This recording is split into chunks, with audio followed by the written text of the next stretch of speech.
Hey everyone, guess what? We do not have ugly swag. We have spaced out radio gear that you're going to want to wear. Why? Because no one wants to wear ugly clothing. So head on over to spacedoutradio.com and go shopping today. You'll be glad you did. And it's a great way to support our show. Once you get your gear, send us a picture of you rocking out in your SOR swag. spacedoutradio.com. Shop there today. And make yourself look good.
Welcome everybody to Spaced Out Radio, the After Hours radio show with me, your host, Mr. Rob G. As we go ahead and get more into this drone conversation, more drones, the awkward silence, rather, and the lack of transparency, which is still going on, surprisingly.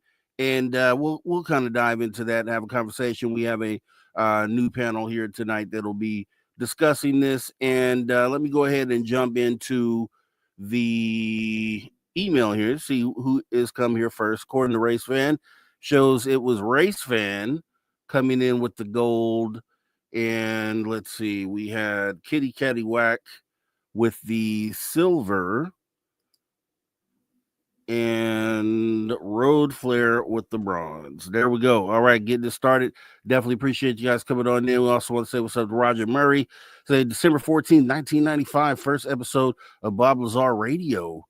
Broadcast guest was John Lear. George Huff only last one show. It was canceled 29 years ago. And that's crazy because that show would do so well today. And you know that. Thanks for keeping us informed, Roger Murray. We also got Stargazer in the building. We have Frankie B. Frankie B is here in the building. Mel WD40 is here. Getting this all lubed up for the show. We are ready to go. We got Funkin' Hungry saying hello, Ogre. Thank you for coming on in. Funkin' Hungry. Also, we have Vince Vegas. Vince Vegas, who seems to think these drones are Chinese, and the admin doesn't address or do anything about it because he is so compromised. The Chinese own him. We'll talk about all that because it doesn't appear to be adversarial, but we'll go ahead and take a look at this. Thanks for coming in, Vince. Also, we have Karen in the Woo Train. Karen, the Woo Train, thanks for coming on in.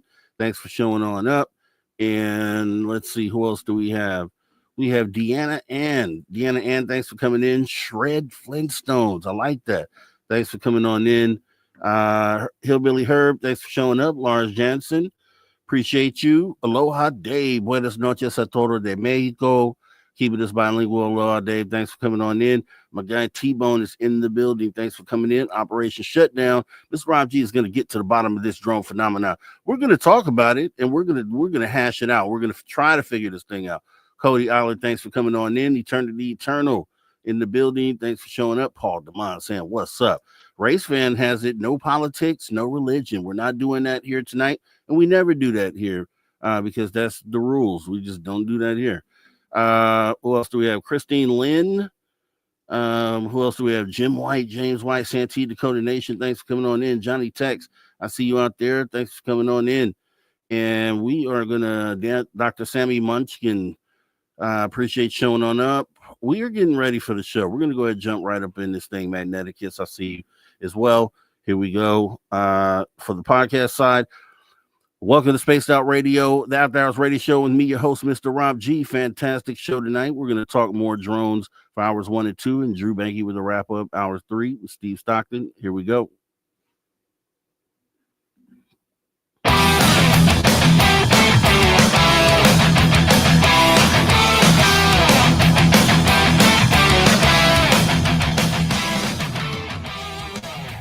Greetings, space travelers. Welcome home. You just tuned your dial to Spaced Out Radio, the only place where you can own the night. I am your host, Mr. Rob G. And as always, we're going to be digging into the topics to keep you talking, the talk to keep you thinking, just like we do over at the Social Dig. And guess what? You can find all of our archives absolutely free at any time. YouTube.com/@SpacedOutRadio. While you're there, please consider hitting the subscribe button. Also, don't forget to follow us, X and Instagram, at Spaced Out Radio, at Spaced Out Radio Show.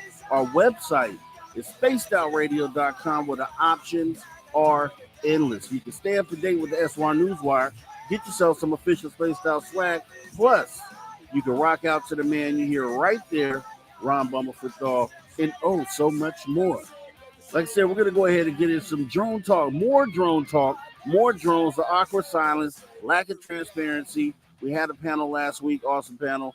We're going to have a new panel here this week as we continue the conversation for hours 1 and 2. Then hour 3, Steve Stockton will be in the building with Tales Untold Missing Person Mysteries. And then we're going to wrap it on up with Drew Banky and get the overall perspective of what's going on here. And so we do appreciate everybody coming on in as we get ready to go ahead and jump right on into the show. I'm going to bring up a couple panel members here. And what happened was we were going to have a third one here, Dr. Robert Shipe, but we'll actually get him rescheduled. Something came up, but let me see. We do have in the building Latchkey Hustle, John B. actually, Latchkey Hustle, and someone that you all know as well, Brown Dwarf, in the building. Glad to have you guys here. Crazy time that we're in. What is going on? What are we doing here? Like, what drones in the sky? So they started out as drones, as everybody knows. The story came out about a month or so ago that Langley, the base in Langley, had been infiltrated by these drones. It was only a story. They didn't have any images. They didn't have any videos. And they also tied to that story, which is kind of strange here, that there was a Chinese national that had, and I guess that was from current time, so we'll talk more about that. But there was a Chinese national that was caught flying a drone over a facility. So they tried to tie those two things together, I felt like, to make it seem like adversarial threat. But then we started getting pictures in because Picatinny Arsenal base in New Jersey ended up starting to get these swarms November 18th. And then 2 days after that, November 20th, is when the RAF bases over in the UK started seeing these drones. Then they started spreading all over the country and the world. So we're going to jump into this real quick. What were your first thoughts about this when this came out, Latchkey, John B? My first thought about this was that this is new to people who are not in the field, and to people that are kind of well versed and know the history of this topic in this space. It's exciting for sure, but it's not new. And the difference, what's new is that this flap or this level of awareness is post 2017. That's the big difference. And so, we get to look at it through a different lens now because we have, it's like we have more traditional legacy media looking at it, and Congress is involved, and so it's almost like people like us are sort of like, finally the rest of the world's waking up. That's kind of how I feel about it. That's exactly how I feel about it. How about you, Brown Dwarf? This thing kicked off. I know you've been just with your finger on the pulse watching, and things have spread this way, which we'll get into a little later. But what were your first thoughts on just them coming out saying we had drone swarming military bases? Yeah, it raised a red flag with me for sure, and especially with the things that have been happening lately, like Latchkey mentioned the congressional stuff, and then the other ET UFO. You know, you had the Miami, Las Vegas, the stuff going on in Peru. So it's like a bunch of things that have been building up, and now we got these drones. And so for me, at first, it was not alarming, not surprising, and I was interested, but yet I feel like the way it was released, I felt like it was released through the media and social media, and so there was a lot of hype behind it. But at the same time, I think it's cool because it is bringing once again more awareness to this whole topic. So I think it's interesting for sure. And I did a show over on my channel, and just a shameless plug for everyone out there.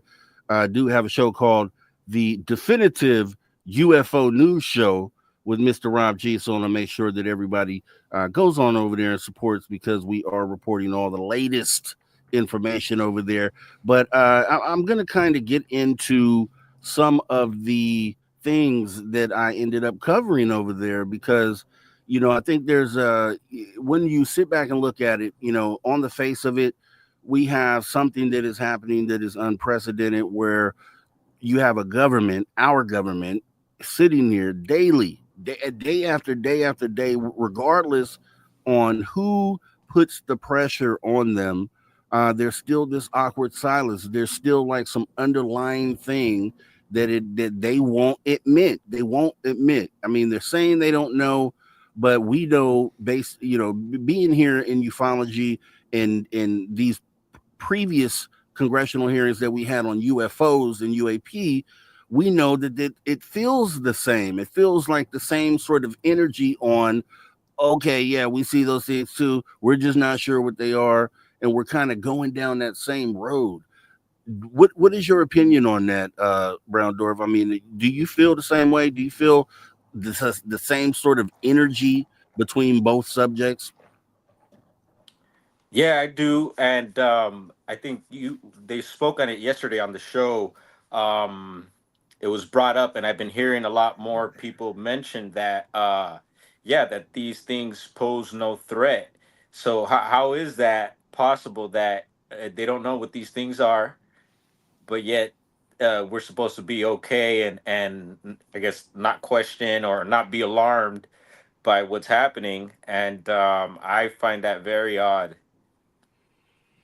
How about you, John B? I mean, come on, man. This is so similar in the responses, in the energy, and the issue at hand, which is in both cases, things in the sky that we supposedly don't understand or have no answers for. What do you say?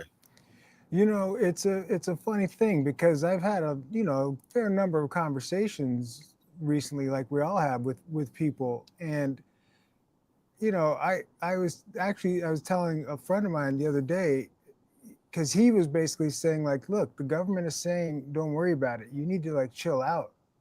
And so, and that's not an uncommon disposition. I've found there's a number of people that are just sort of like, you're getting all woo and tinfoil hat on me, like.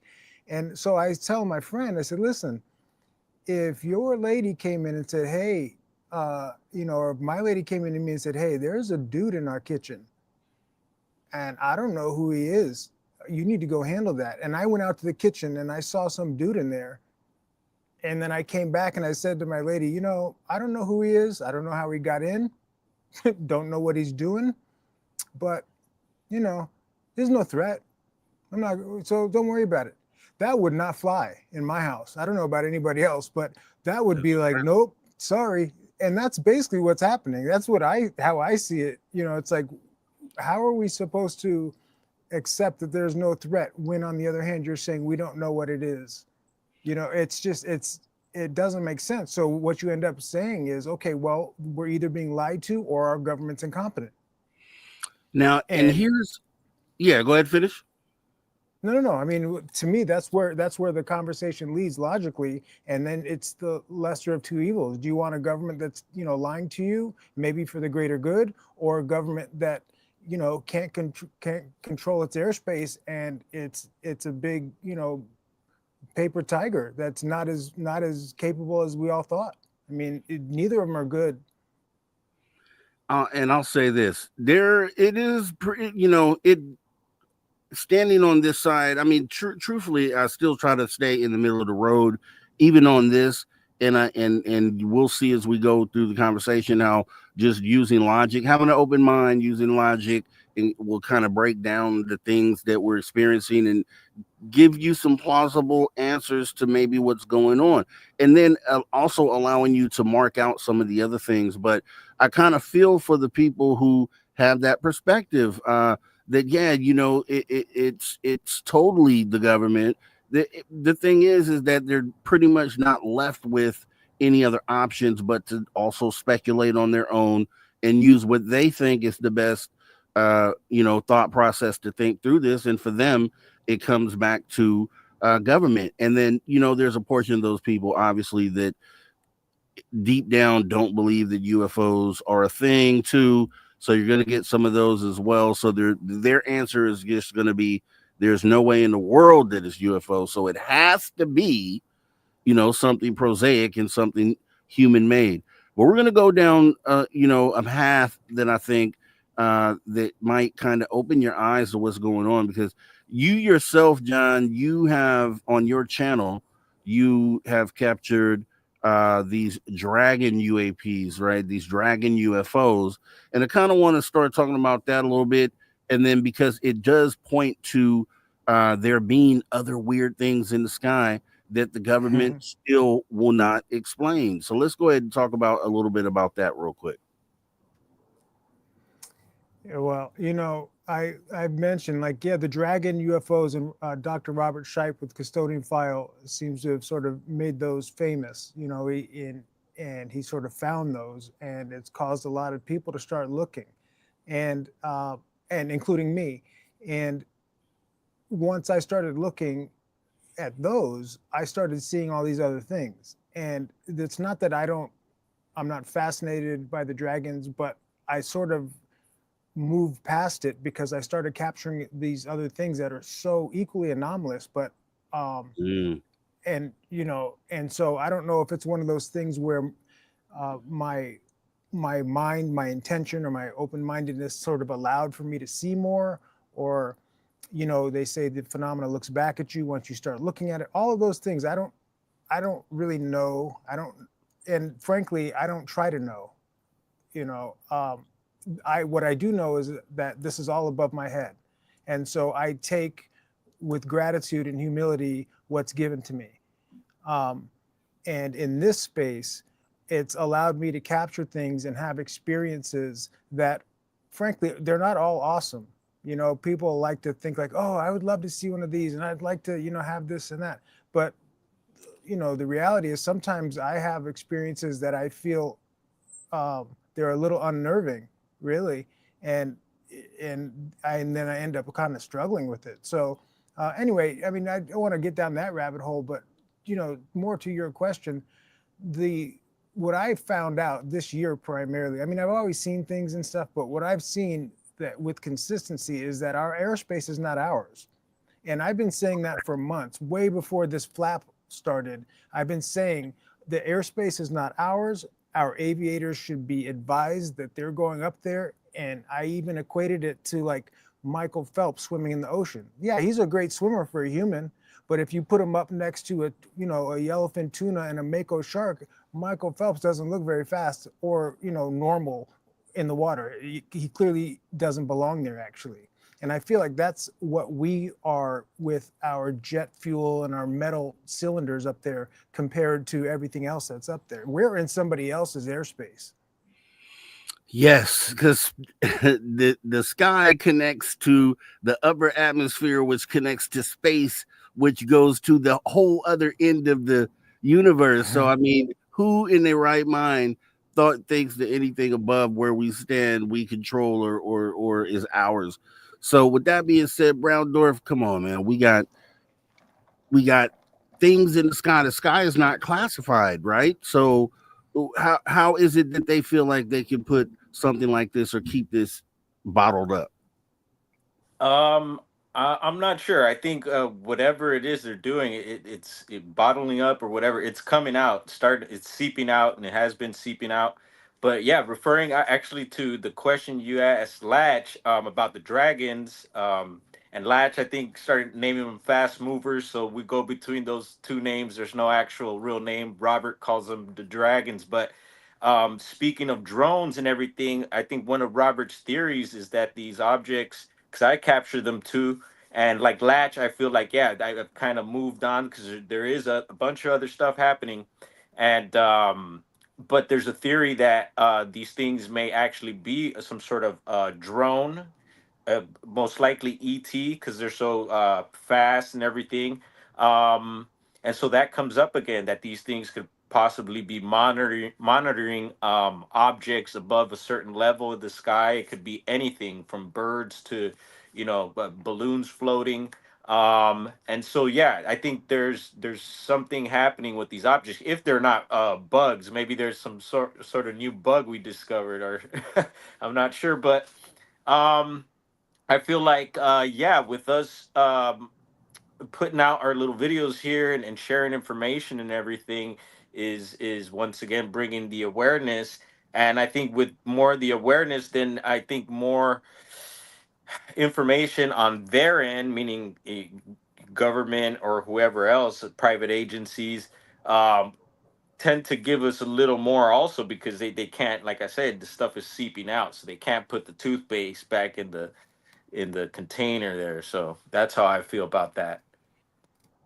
Yeah, and I'll tell you this: as far as drones go, I think that word doesn't totally fit what we're experiencing here. I mean, because it has flashing lights and it's in the sky. Is that why we call it a drone? Or I think it's a generic word for what it is we might be seeing. And in some cases, you have people in New Jersey who are saying they're seeing things the size of small cars and SUVs. You have another gentleman that came out and said that he saw something the size of a bus, which he described as being big as a two-car garage. So he said like 40 feet by 40 feet. I mean, where in that? Let's just start there because where, if we're gonna go down the man-made path, where do we find any examples of things that match what it is that's being seen? So, say they are drones, say they are man made. What do we know of that would be the size of an SUV flying in the sky? Has anyone seen anything? I would like to know because if there is something, it's something that we should be looking at, right? Well, let me just say too, and it's sort of one of those loopholes for the skeptic community, in my opinion, because anytime you get to a point in the dialogue where you pose a question like that, the knee-jerk response is, well, the private industry and the black projects are 50 to 100 years ahead. So it's like you're just supposed to accept that things exist that you've never seen that are mechanical, and like just because you haven't seen it doesn't mean it doesn't exist, because they're light years ahead of where you think we are. And that's fine, but it's sort of like disproving a negative. I mean, I don't know. I think it's a little lazy, really. My feeling is like, if that is what it is, then show us some evidence in support of it. That's not an unreasonable ask, right? To be like, all right, if that's the case, if these are man-made, then just like an archaeologist makes a statement, you say, okay, show me the bones. Exactly. It's the same logic. Exactly. Can you think of anything, Brown Dwarf, that you've heard of out there? Any prosaic craft or vehicle that we may have built that could match it what we're seeing here. Now I've seen things like some of those prototype flying cars that they have out there, and I know that's something that people bring up. They have flying cars out there. So knowing that we've seen that, those would be manned objects, right? But I guess the question is, how long would those things be able to fly without being regulated, or having the federal government come down on them for not having transponders, or things that identify who they are? Yeah, from what I understand is our airspace is pretty much on lockdown as far as like our military. They're supposed to respond to anything right away.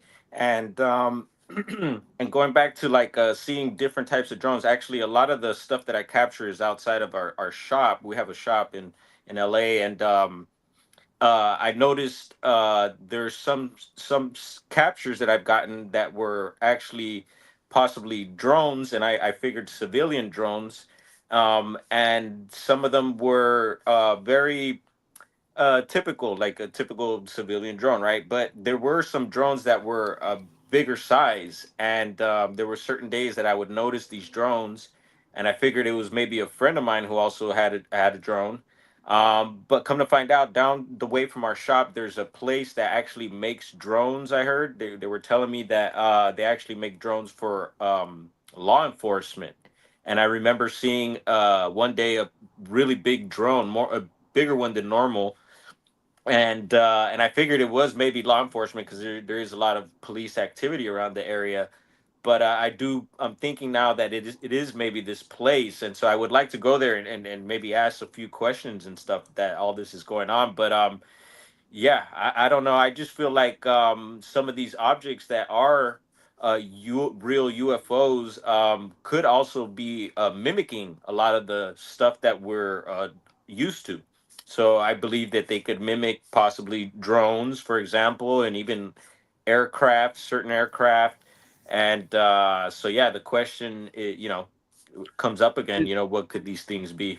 And we'll be going there. We'll be going down that path, because I think some of these things could be listed as that. But what I want to do is, because we have, what I would like to have in this, because I know in New Jersey and just everywhere around the world, there's a good percentage of these people who have not even considered UFOs, who don't believe in UFOs, who don't even think that, there's an issue there. And then obviously we have those within ufology that we know understand that we've had weird things in the sky forever. So I want to marry the two tonight. I want to bring these two groups together in this conversation, so that we can say, hey, we looked at all angles. We looked at the prosaic options. We looked at what it is the government is saying up front. But then we also looked at what doesn't make sense and why it could be looked at as other things.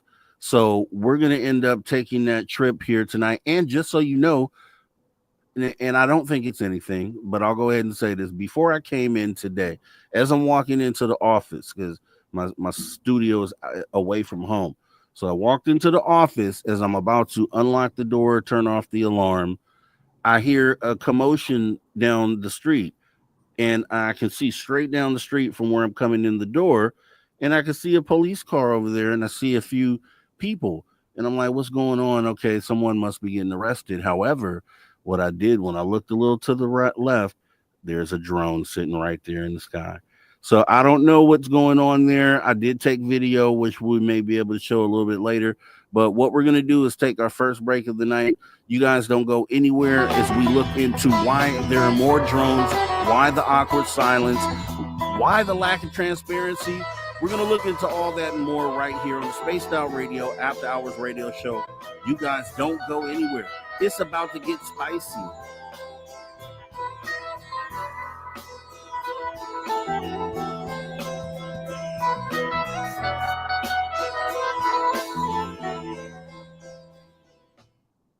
All All right, we are clear, and you have 5 minutes to do anything you need to do if you need to go away, Lasky.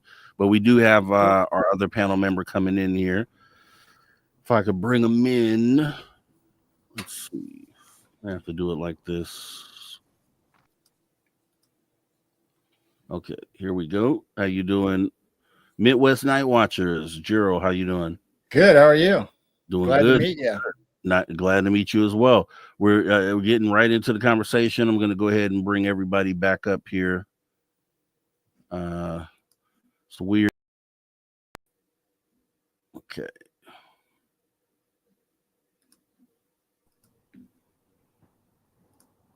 Okay, and okay, there we go.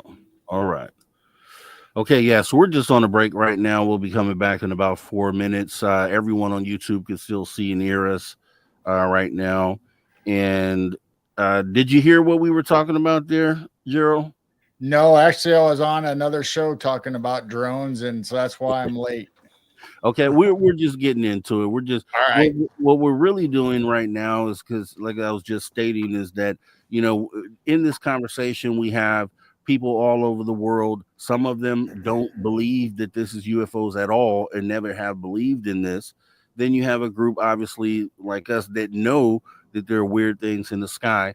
So I want to have the conversation where we could talk to both groups here. So we're going down the prosaic angle. All right. We'll look at the things that maybe it could be prosaically, and then lead into the other things. So I did a show on my own channel the other day where I kind of laid this out, and then I also gave examples on why I felt it wasn't adversarial, wasn't man-made, and then or hobbyist or private citizen, and then what options are we left with? So we're going to kind of take it down that path as we go through. All right.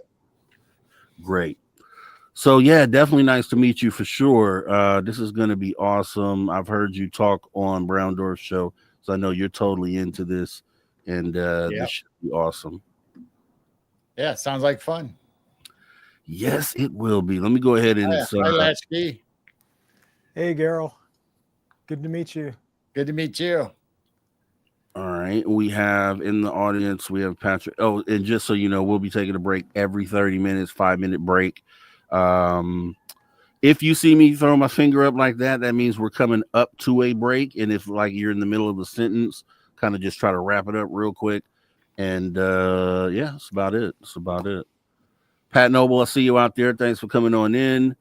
Scott Rosen, I see you also just joined us. Zenzabil. Hey, Zenzabil, thanks for coming on in. A crazy bus like in One Flew Over the Cuckoo's. Okay, part of a different conversation. Our man, thanks for coming on in. Appreciate you showing on up. Pat Noble, did I see Pat Noble? I don't think I did. Thanks for coming on in. Pat Noble, Valerie Peters, thanks for coming on in. And I've heard this angle too. We're going to go ahead and address all of this here. So this is definitely part of the list. There's a lot of theories out there, and we're not going to discount anyone's theory. We're going to actually take a look at all theories. So let me make sure that that's on my list here. Let's see.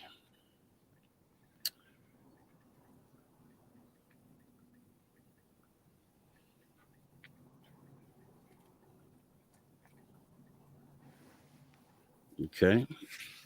Got that on there. And who else do we have out there? Stargazer. Hey, Stargazer. Thanks for coming on in. T-Bone is saying hi to Gerald. And let's see. Applesauce. Thanks for coming on in. I see you out there.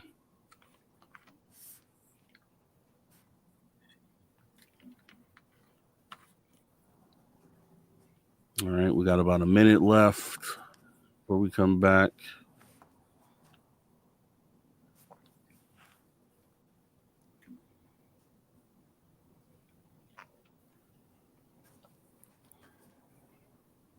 And as Dave says, just so everybody knows, we take these breaks because this is a live radio show, so this goes to radio.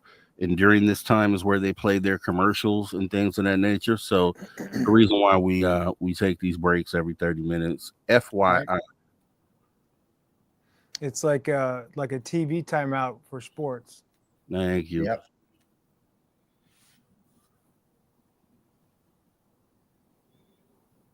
And let's see.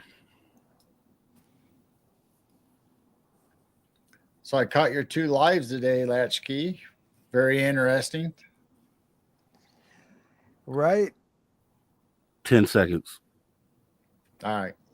There's a lot going on.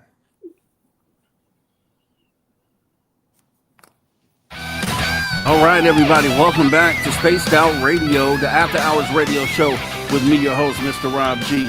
We're getting right back into the conversation. Drone swarms, continued drone swarms, more drones, the awkward silence, and the lack of transparency. Guys, remember, if you miss any of this show, you can hop in our archives at any time, youtube.com/@spacedoutradio. Make sure you catch up on anything that you missed, as we are now being joined by an additional panel member, Gerald from Midwest Night Watchers. Gerald, welcome to the show. Hey, thanks for having me. Definitely. So we were just in the middle of going down the prosaic road of what these things could be. I know I asked Brown Dwarf, are there any examples of craft out there? You know, I think I kind of went to like the flying car prototypes that they have out there that are sort of like drones. They have these propellers on them and they can carry a human being. But I was pointing out that, you know, something like that, if it were to be something like that, it would need to have a transponder on it. It would have to, you know, be regulated by the FAA. And flying all this time, it doesn't seem like it'd be, you know, unless they're just blatantly breaking the law, that it wouldn't be an option. Have you thought about that? And what other prosaic things could you look at or think that this could be?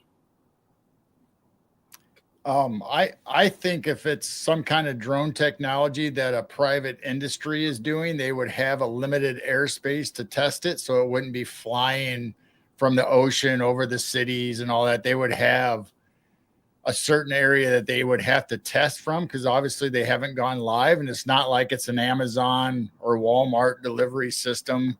They've already got small drones for that, so it wouldn't be a size of a car that they're using to deliver.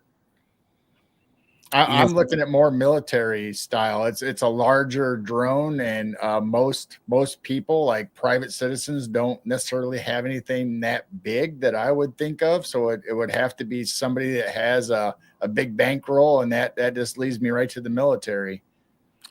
So let's go down the military road, right? So okay, black projects. Our money's been going somewhere. Trillions and trillions of dollars are going to do something.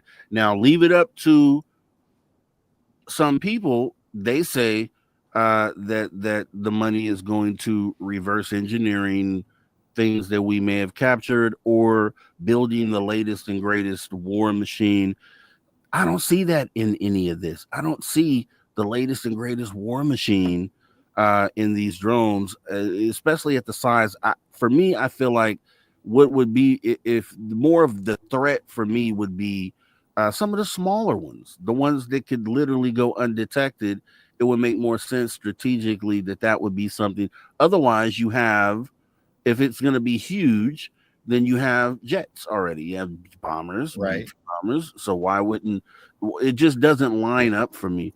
What do you think about that, John B. Latchkey? What do you think about that? No, I agree with you. And the other thing too, you know, to Garrow's point, there are closed test ranges where private industry tests their products, right? That they've been contracted to develop.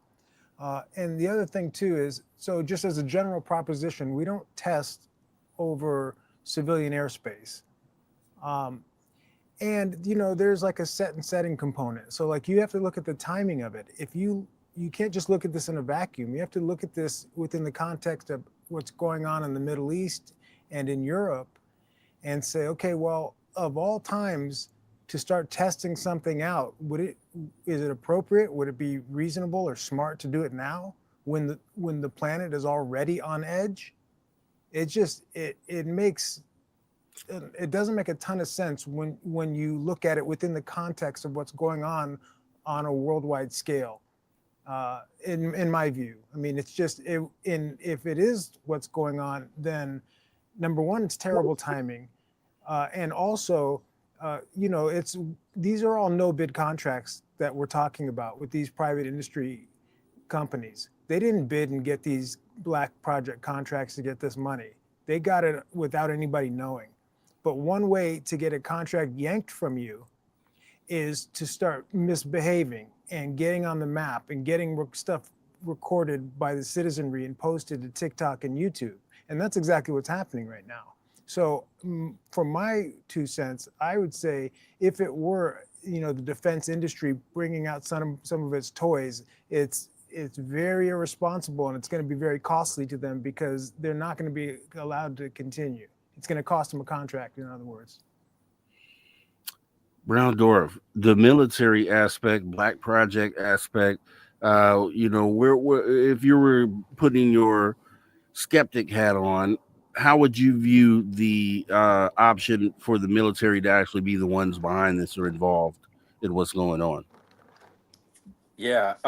Once again, going back to the shop where a lot of this activity for me is happening, and it's interesting because it's not too far from Latchkey and Dr. Scheib. We're kind of generally in the same area. But another thing I have noticed around there, besides the little bit of drone activity that I mentioned earlier, is a lot of military activity. We get a lot of low flying choppers around there. And I know in the outskirts of LA County, there is some bases, but the activity to me has been a red flag. And so I've been, actually keeping an eye on the flights and stuff because it's you can't miss it. They're flying so low sometimes, and so that makes me question what's going on with the military. Is there something going on? It's what it feels like, and so that to me is something to keep in mind, and I question others if others are experiencing the same thing in different states and different areas. And yeah, so definitely something going on there. And then there's talks about the WW3 being a possibility these days, and so yeah, something else to put out there, and keep in the pot that we're stirring here. Yeah, that's one of my theories. I have a couple different theories that I've been thinking about lately. I don't know if you guys want to hear them or if you want to keep going. Sure. No, go ahead. Yeah. Well. If it's yeah, we don't put the cart before the horse. Let me ask you this: you brought up the military aspect of it, right? If you're looking at it prosaically, so what if you were to go down that path militarily? How do you think they could be involved, or how do you think that they could be the ones behind what it is that we're looking at? All right. Well, that's what my two theories are. They're both military and conspiracy related. So the first one is thinking of, if we're talking about World War III, Russia, China, whoever the players are, what if we're taking our drone technology, and it's not our newest technology, it's the ones that they want us to be able to see now, so they don't have a problem with people filming them. They're out there testing, doing patterns, trying to protect the cities. Okay, what if this happens and they're out there flying? Or maybe they have seen something up there and they're checking it out. But I believe it's kind of could be a military exercise. Like, okay, if we have a real threat of something like other craft or other kind of stuff coming in from other countries, maybe it's our military out flying exercises to try to figure out, okay, what are we going to do? How are we going to handle this? And then you get the black helicopters and you get all the other stuff involved as a secondary help.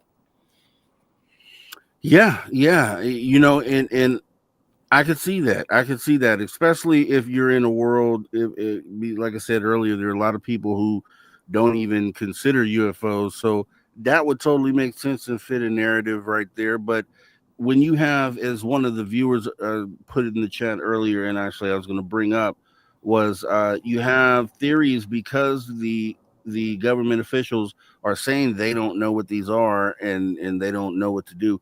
You have people out there with theories like these are military drones up there searching for buried nukes and things of that nature. I mean, this is the type of rhetoric, right, that's being spread out there. Now, that's fear mongering 101 right there when you include the word nukes in what is actually going on here. So, how can you, now let's flipping over to why the military likely isn't involved in this. I would have to start with the DOD, the Pentagon, coming out saying they don't know what these are. And I'm trying to think of a world where black projects would be tested for the world to see. If it's something you spend all this money on, you've kept under wraps for all these years in development, why would it be something that you would just sit on the world stage and not bring out in a conflict situation like we've pretty much done with a lot of the other black projects? What do you think about that, John?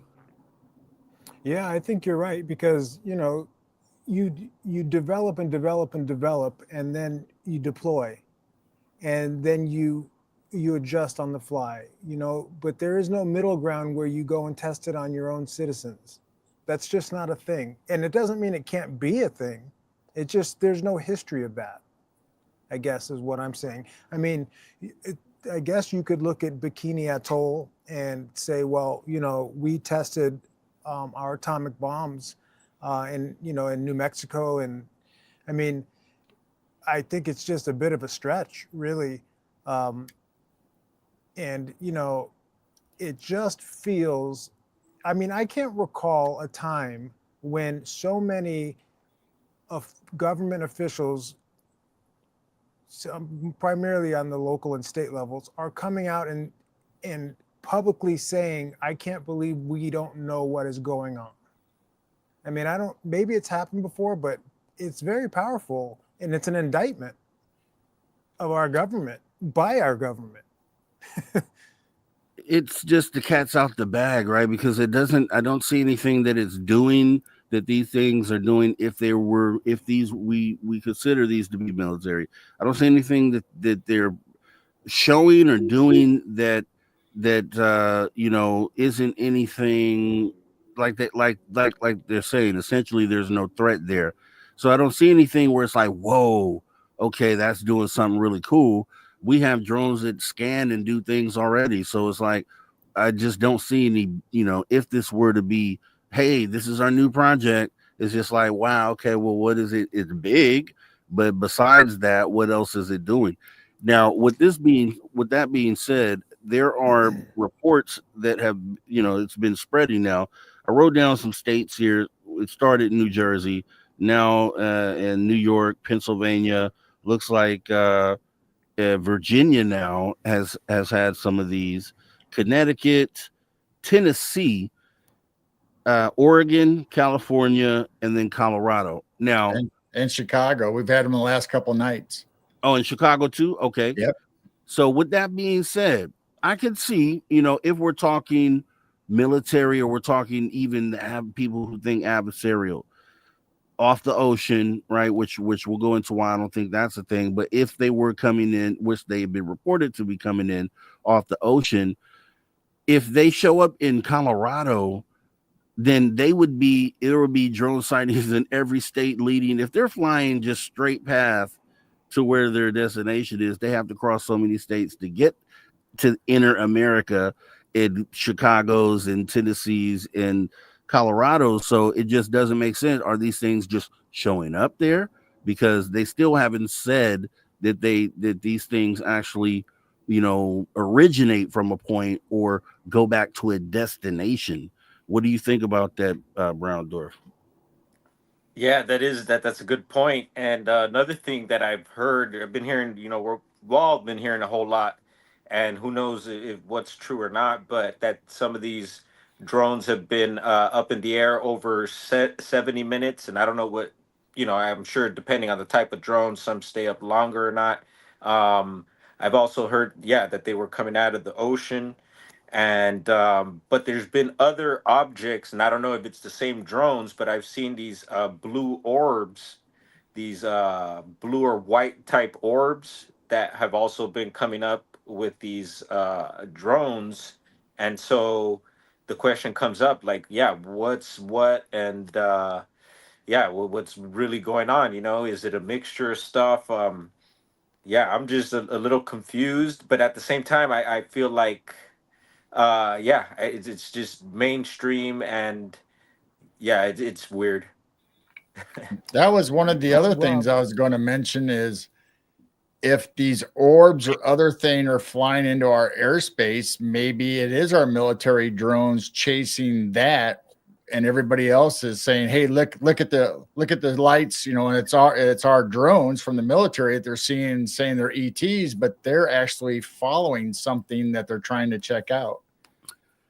That is a theory I definitely addressed too on the show, because I felt like that would be one of the reasonable explanations on why you're seeing some things that appear to be drones. And it's because essentially first there were anomalous objects there, and they rather put up drones to check them out than have F-22s or Right. Apaches or Black Hawks over a huge populated area, because obviously that alone would cause panic and mass hysteria. So I'm with you on that, Gerald. And then how many of these states that you've seen these drones in, how many of them have military bases? I'm assuming that almost every state has a military base somewhere in it close enough where these drones could just pop up and appear.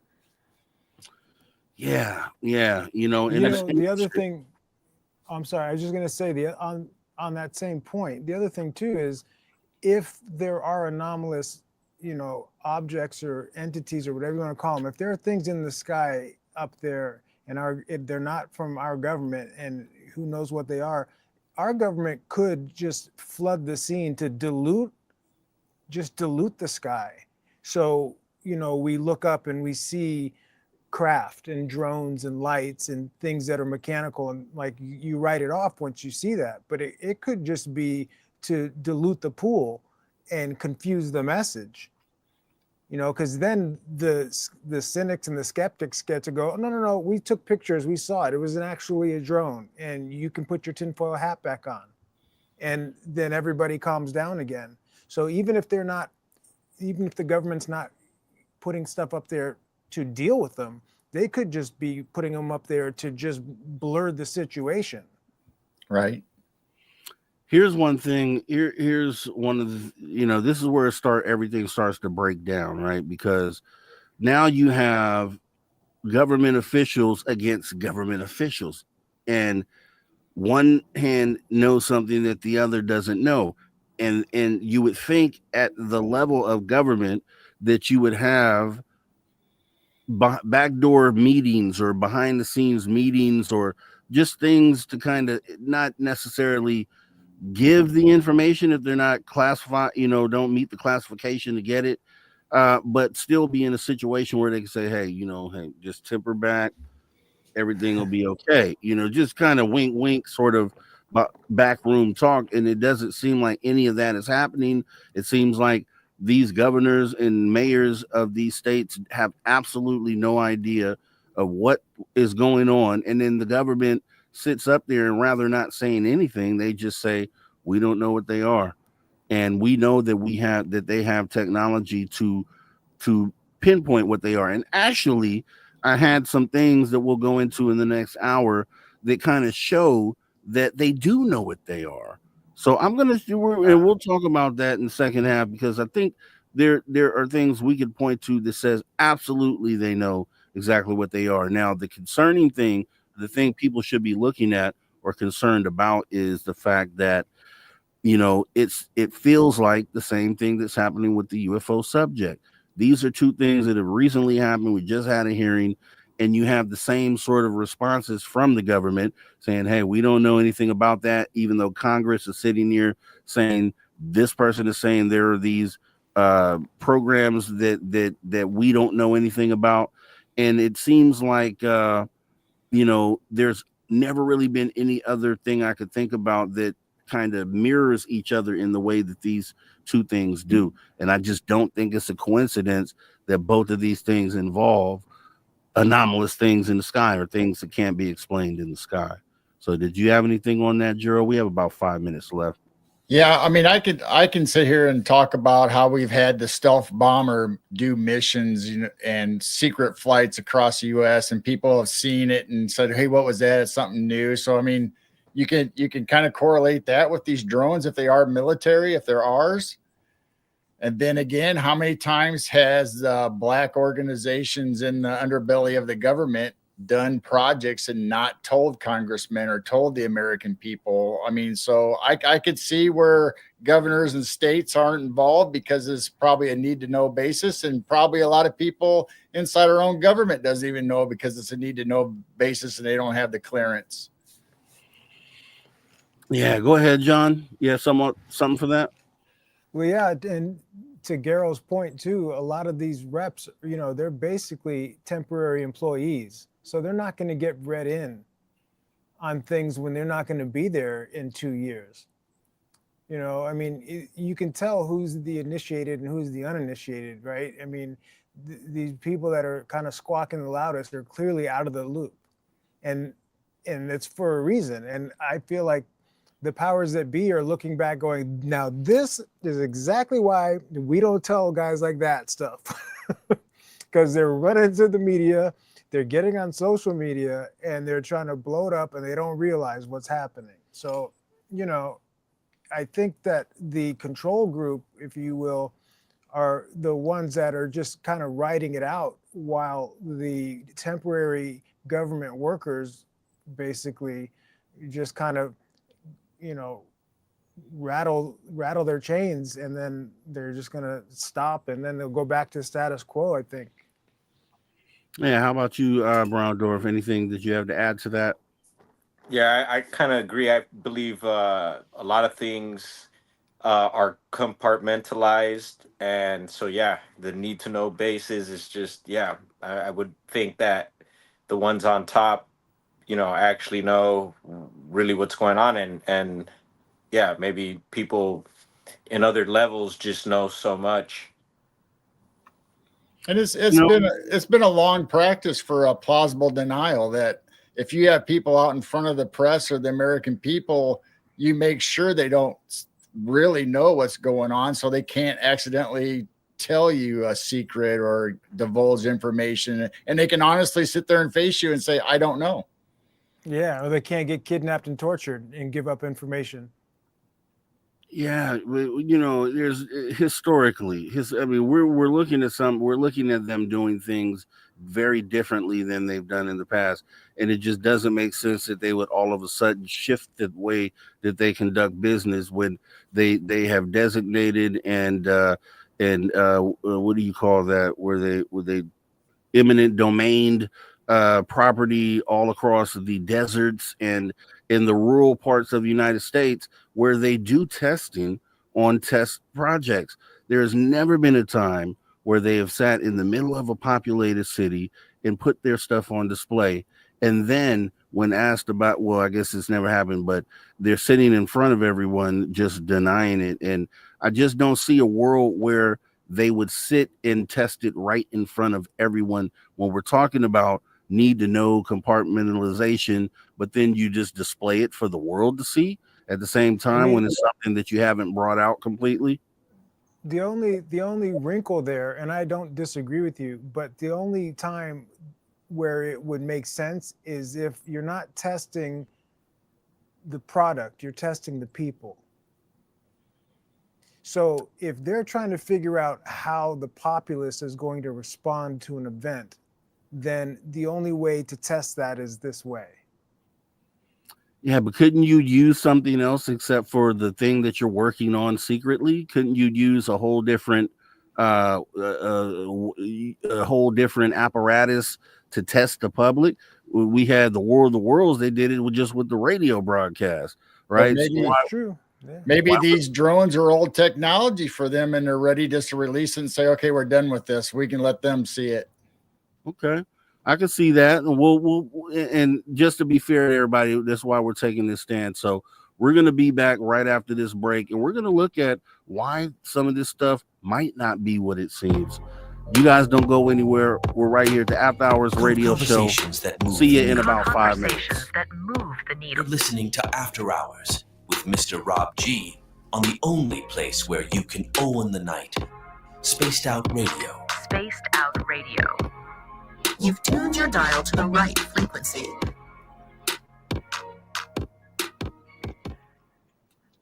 All right, we are clear and we're off camera for the next 5 minutes. See you guys in a minute. All right.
All right, everybody, welcome back to Spaced Out Radio, the After Hours Radio Show, hour number 2, with me, your host, Mr. Rob G. The fantastic panel here. We have Jero from Midwest Night Watchers. We have John B., also known as Latchkey Hustle. And then we have Brown Dwarf in the building. All these gentlemen have YouTube channels as well. Make sure you guys go over and show your love and support as we get ready to come back to radio. We got about 15 seconds here.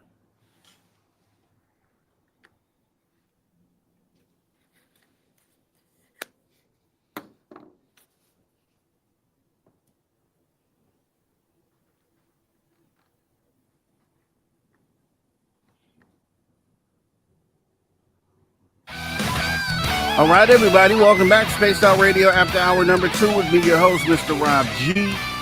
As we are joined back with our awesome panel, we have Jero from Midwest Night Watchers. We have John B., also known as Latchkey Hustle, and Brown Dwarf. Guys, it's been awesome so far. If you missed any of it, I'm telling you, hop in the archives, youtube.com/at Spaced Out Radio, and catch up on what you missed as we jump right back into figuring out why there's even the ability for there to be more drones. Why hasn't it stopped by now? And that's another point that I want to get to, is that, I just don't feel like with the we're talking about a month now, and we're talking about every single day that these things are out there, which is one of the reasons why black projects are off the list for me. I just don't feel like the government will put them out there for a month straight. Maybe a couple days if they're going to try to test something out and figure something out. But I figured they would take their exit before the uproar became as big as it is within the United States. And then truthfully around the world, because as Ross Coulthard has reported, he has sources, obviously being a journalist, and his sources within the FBI say they have no clue on what these things are. They're not even calling them drones. They're calling them objects, for one. And then he was told that in all of these events where they are near military bases, that the people on the base are trying to interdict with these things and have been unsuccessful. To go even further than that, he is also stating that these things are also being seen, from what he's been told, in Indonesia, Russia, China, Australia, Japan. Now, if we're talking about the government testing their own stuff, not gonna happen. I don't think it's happening like this globally, and I think that's one of the things that we have to look at.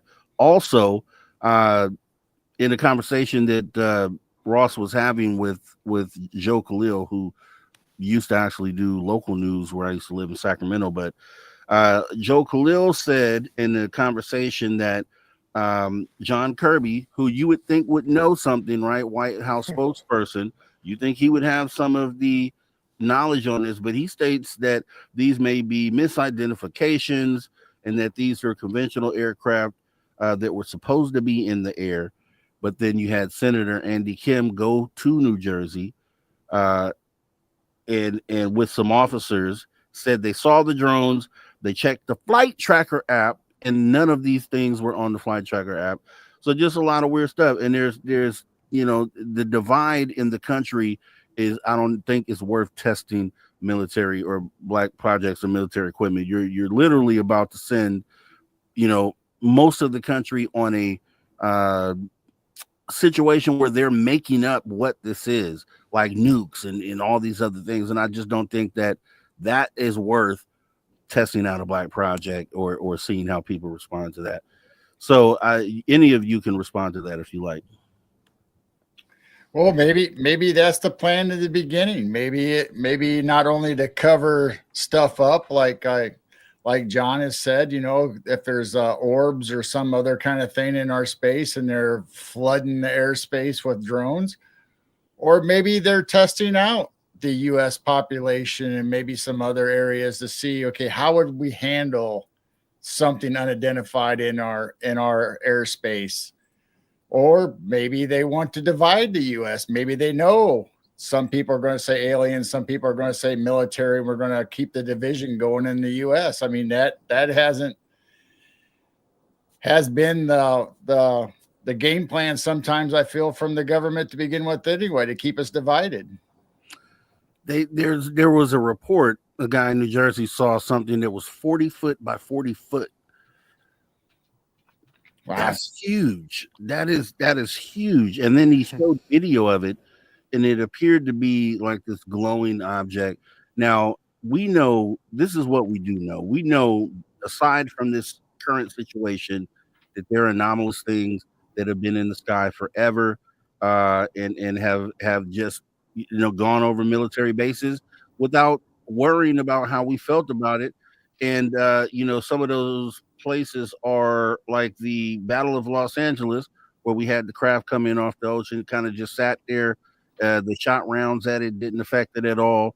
We're talking about that's 1942. We also had the Roswell crash, where the government came out and admitted initially off the back that they had recovered a crash disk.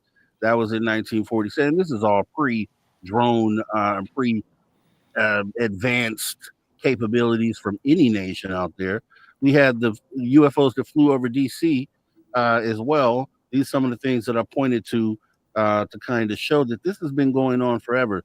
The Tic Tac, the Nimitz Tic Tac, which was just way back in 2004, none of these things are showing even those sort of capabilities, right? So, as far as people saying, hey, maybe it's reverse engineered tech, it's just, I'm trying to cross off the list things that just don't make sense. And being that we've already been dealing with anomalous things for 90 years in the sky, is it more likely or less likely that what we're dealing with now is on the anomalous side, or something that the government just happened to come up with this new plan or this new way of thinking that they have, right? I don't know. What do you think about that, Brown Door? Yeah, excuse me. Yeah, I think there's always been talks of a fake UFO or alien invasion. And I think it's possible that there also could be an actual real invasion if it hasn't happened already. I think it's very possible that there's beings here already and have been here. But also that, and that there's many different types, and some could be coming on these types of objects or many different ways.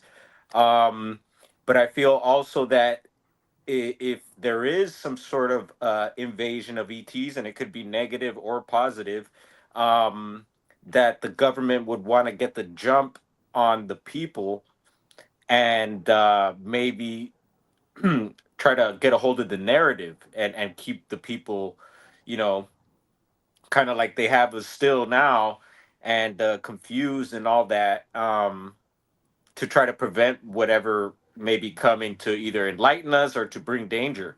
So that's what I think about that.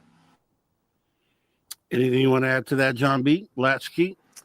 Yeah, I agree that you can go back decades in this country, but you can even take it further. You can go and look at the 15th century Renaissance art and find orbs and discs and all of these things in there.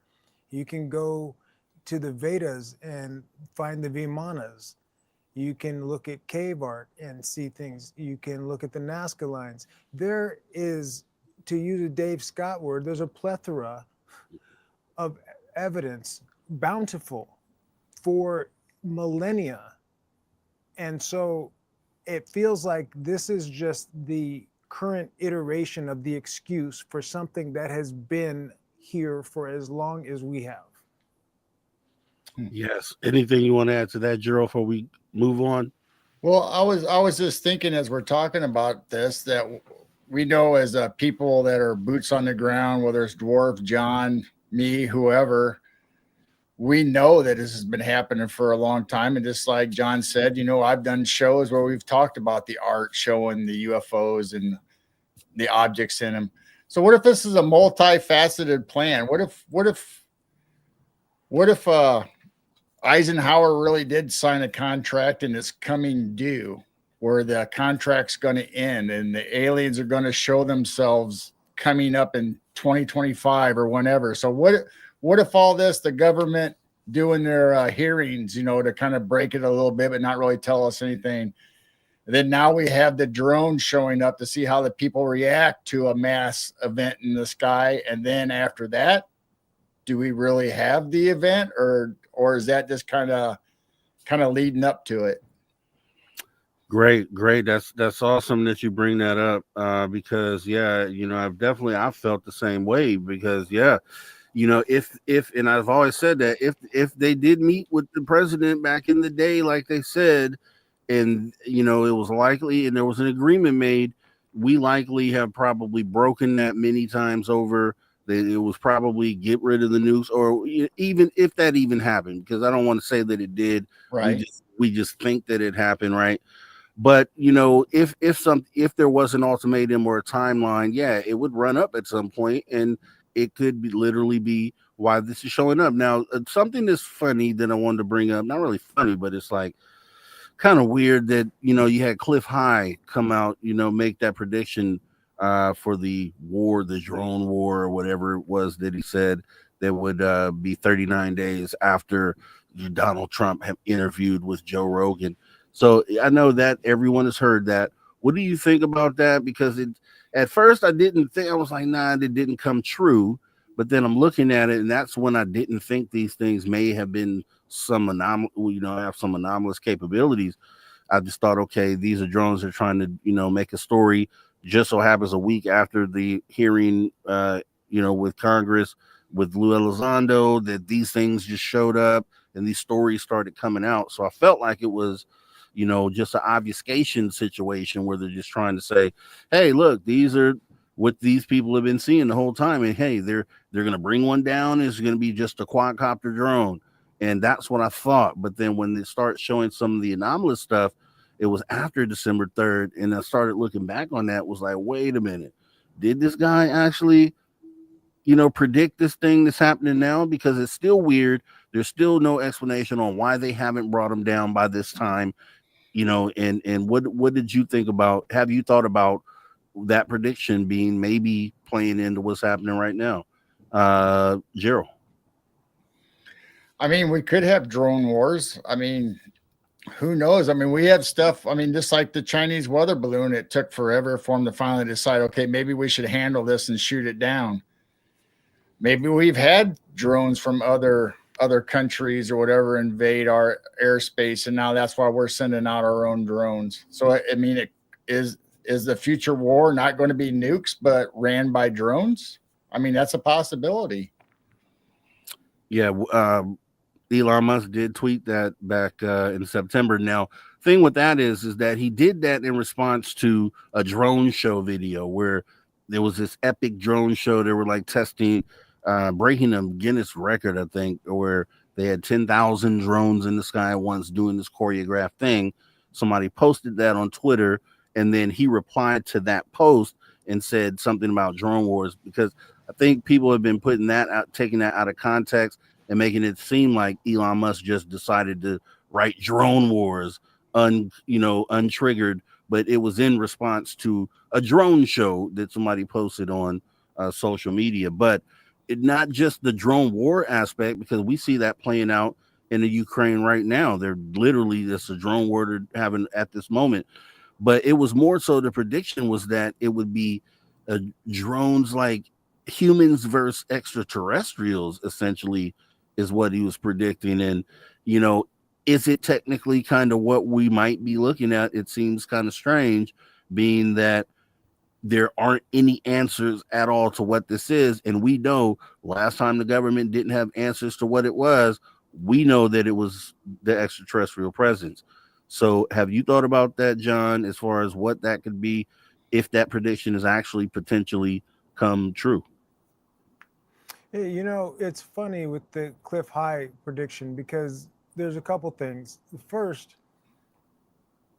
as humans, it seems like, and obviously I'm a human, so I do this too, but we conceptualize things within our own framework, right? And so I heard so many people say, well, this date passed and I didn't see any shootout in the sky, therefore it didn't happen and he's wrong.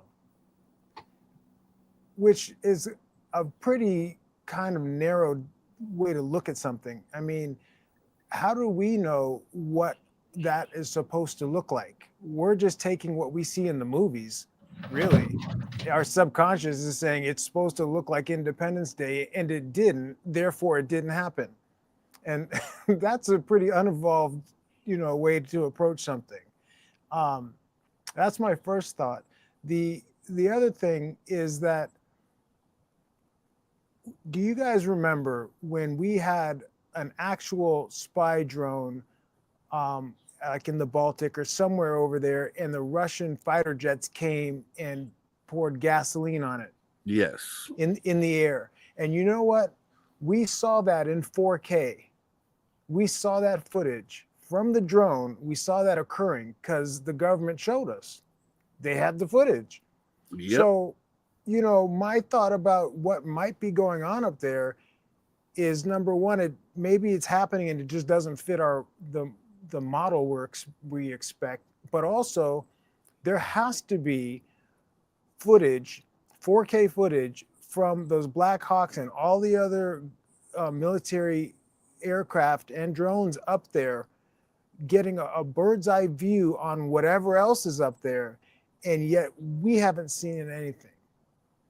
That, to me, is a red flag. Yeah. White House reporter, like I said, Joe Khalil, he had also stated that, he talks to people who have that need to know status and who kind of, are able to lean him one way or the other without telling them directly what's going on. And he said he had the feeling that they don't know what's going on at all, and it's not Black projects. So, I mean, it's just a lot of things that, even the plausible things that you could think of to kind of point to man-made prosaic explanations, those things are getting crossed off the list day by day by day by day, because those people, reporters essentially, who are talking to these people, unnamed sources behind the scenes, are having this stuff confirmed. I think this is, when we look at this, I think they said the silence is pretty much the indicator of what it is that we're likely dealing with. I mean, they can't even lie about what's going on. They can't say, hey, they can't hint towards maybe it is adversarial in this case. The actual spokespeople, you notice they tried to do that with the UFO subject, but they're not doing this at all with this, because I think the thing is that immediately the adversarial country would call them out immediately or be able to disprove that. So they're not going to do that.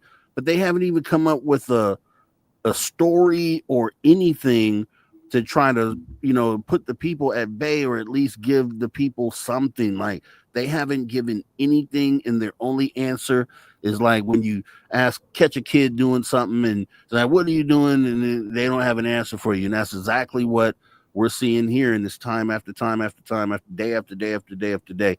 So a lot of people are feeling like the thing that they don't want to tell you is the thing that they don't want to tell you, which is they're aware of the extraterrestrial presence, and that this potentially is linked directly to them, and that we know they don't have, the governments of the world don't have the ability to affect these things.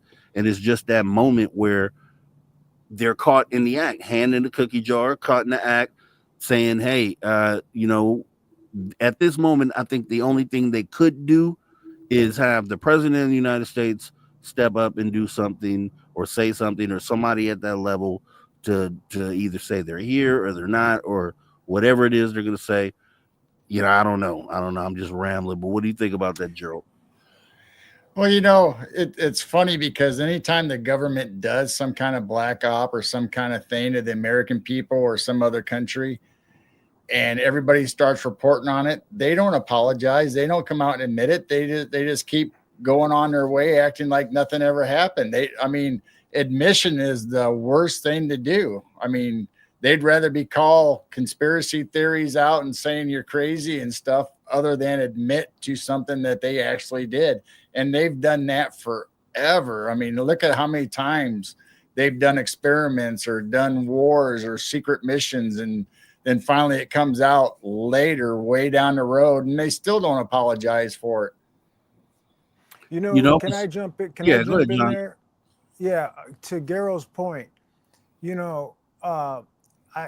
was months ago, but I was in a live chat and I asked Courtney Marcassani a question, And basically, my question was, with the Tuskegee experiment, Operation Midnight Climax, Gulf of Tonkin, weapons of mass destruction, Iran-Contra, the list goes on and on and on. Why would we expect this government to tell the truth now?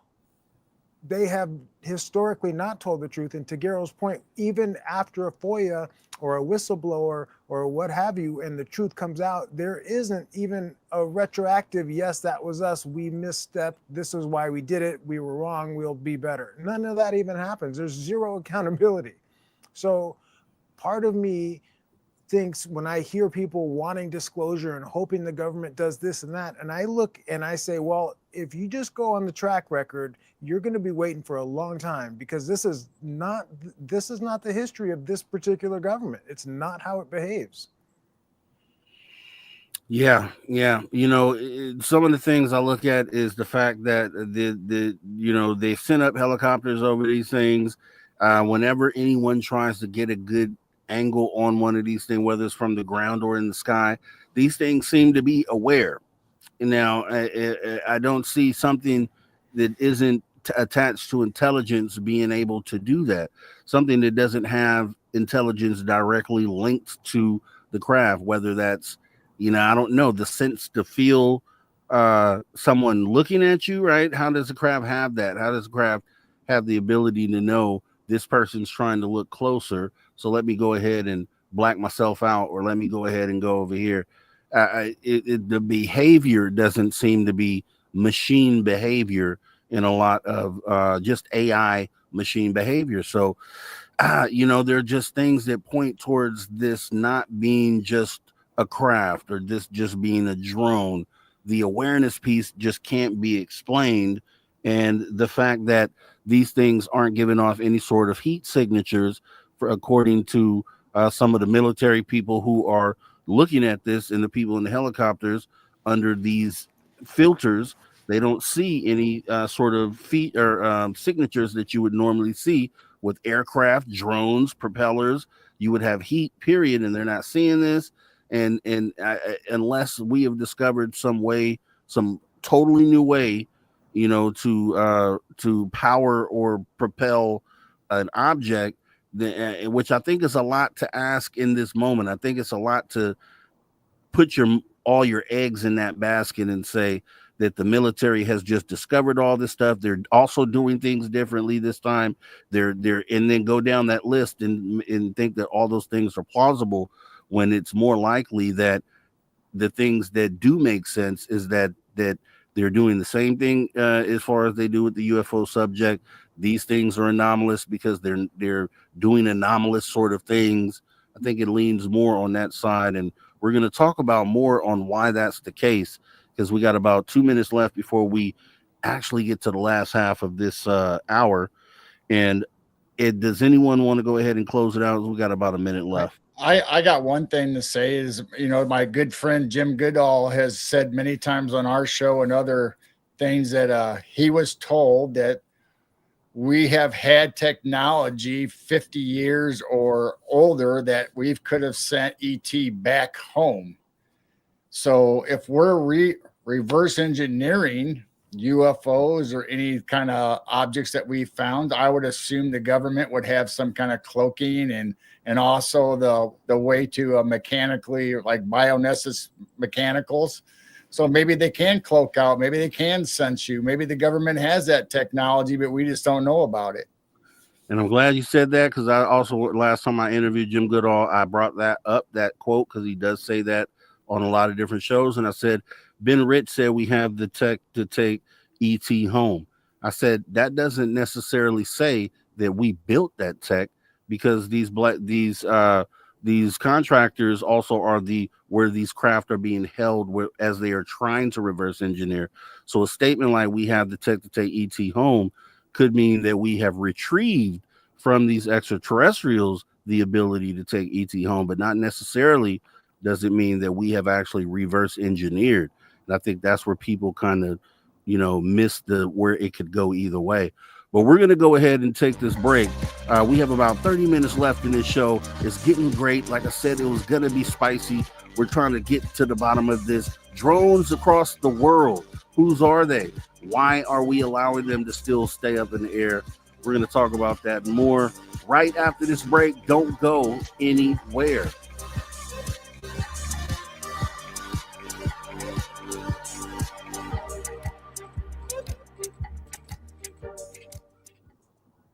All right, we are all clear, and we got 5 minutes. So if you need to do anything, this be the time.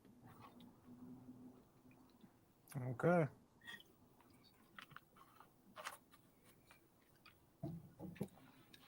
I got to say, I'm really enjoying this conversation tonight. Thank you for having me. Awesome stuff, Gerald. Like I said, I saw you conversing with Brown Dwarf, and I was like, yeah, this is going to be great. Brown Dwarf, we've talked before as well.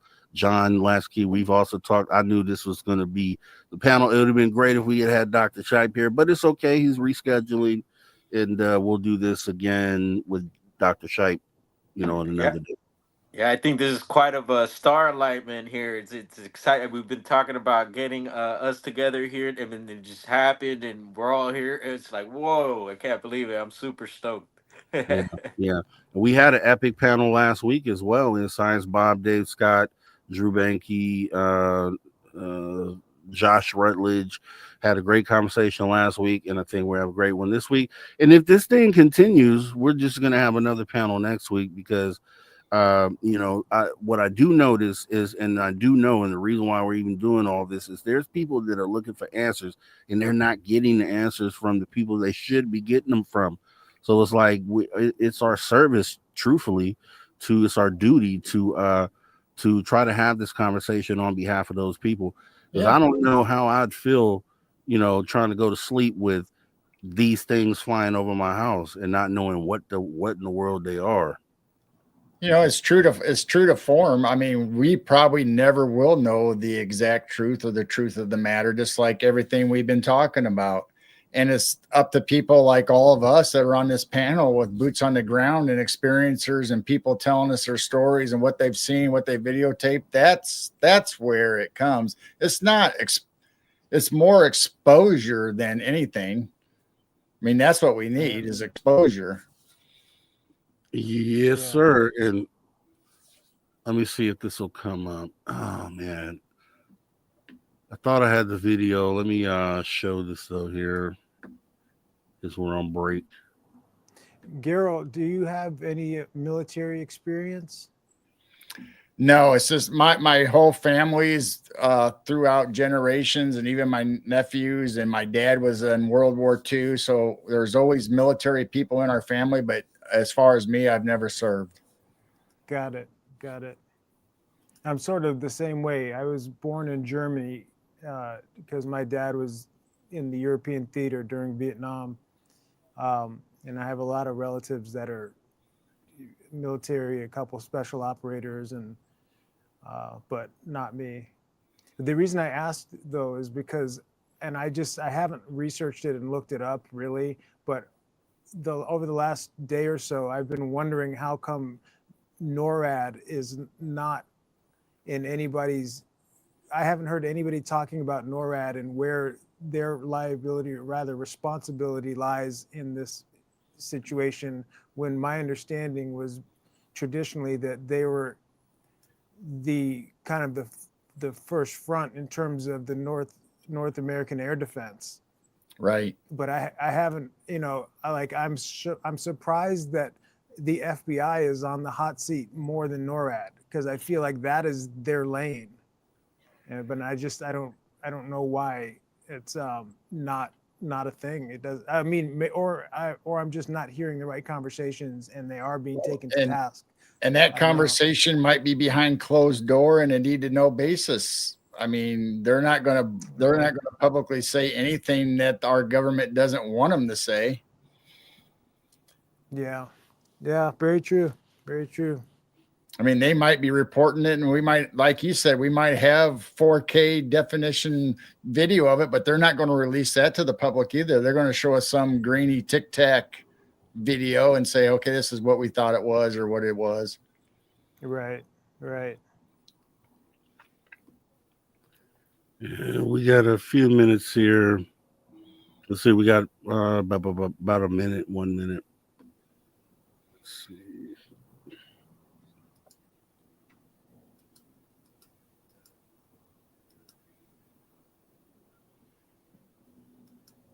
You know, it's funny that the pandemic and the shutdown here, particularly in California, because of the way it was handled here, um, kind of forced me back into home to do my job. And so I built a stand-up desk in my garage, and it's like a Murphy bed, but it's a desk. So I just fold it up to the wall when I'm done. But it caused me to be outside. I just work with the garage door open, and then all of a sudden the sky is there all the time. And then when I take a break, I go and I walk the hills over here, and it's like and before that I was in the car 3 hours round trip commuting. I was in my office. I was inside all the time with such a disconnect to the environment. And for me, the silver lining of the pandemic is that it's brought me back in contact with nature. And so much of the things I record and experience are only because I'm outside so much now. All right, everybody, welcome back to Spaced Out Radio, the After Hours radio show. We're getting right back into more drones. The conversation is, where and why are these things in the sky? Why can't we bring them down? This has been awesome all night with our guests here, Gerald, Midwest Night Watchers, John B, Latchkey Hustle, and Brown Dwarf. Guys, if you're on social media, if you're watching from X, hit the little heart button. Just let them know you like the show. We would appreciate that as we get right back into the conversation. So I did want to look at a couple things here. So this is something I posed on my show, which I can show here, but it's basically, I'm going to read this here. So there was in the UAP report lately, the latest one to come out. No, this one actually was the one that was delayed. It was supposed to come out October 31st of 2022. But guess what? Guess what the government did? They delayed it. They were mandated to have it out by that date, completed, finished. Congress said it has to be done by this date. Guess what? They didn't do it. They didn't say anything about it. They didn't say why it was delayed. They gave no word. We waited day by day by day by day for 2.5 months, and then it finally came out. But one of the things that they pointed to was, they were redacting shapes of anomalous things that were in the sky. And they finally came out in this delayed report, January 13th, 2023, and said they had these balloon-like entities that they had been seeing, balloons or balloon-like entities.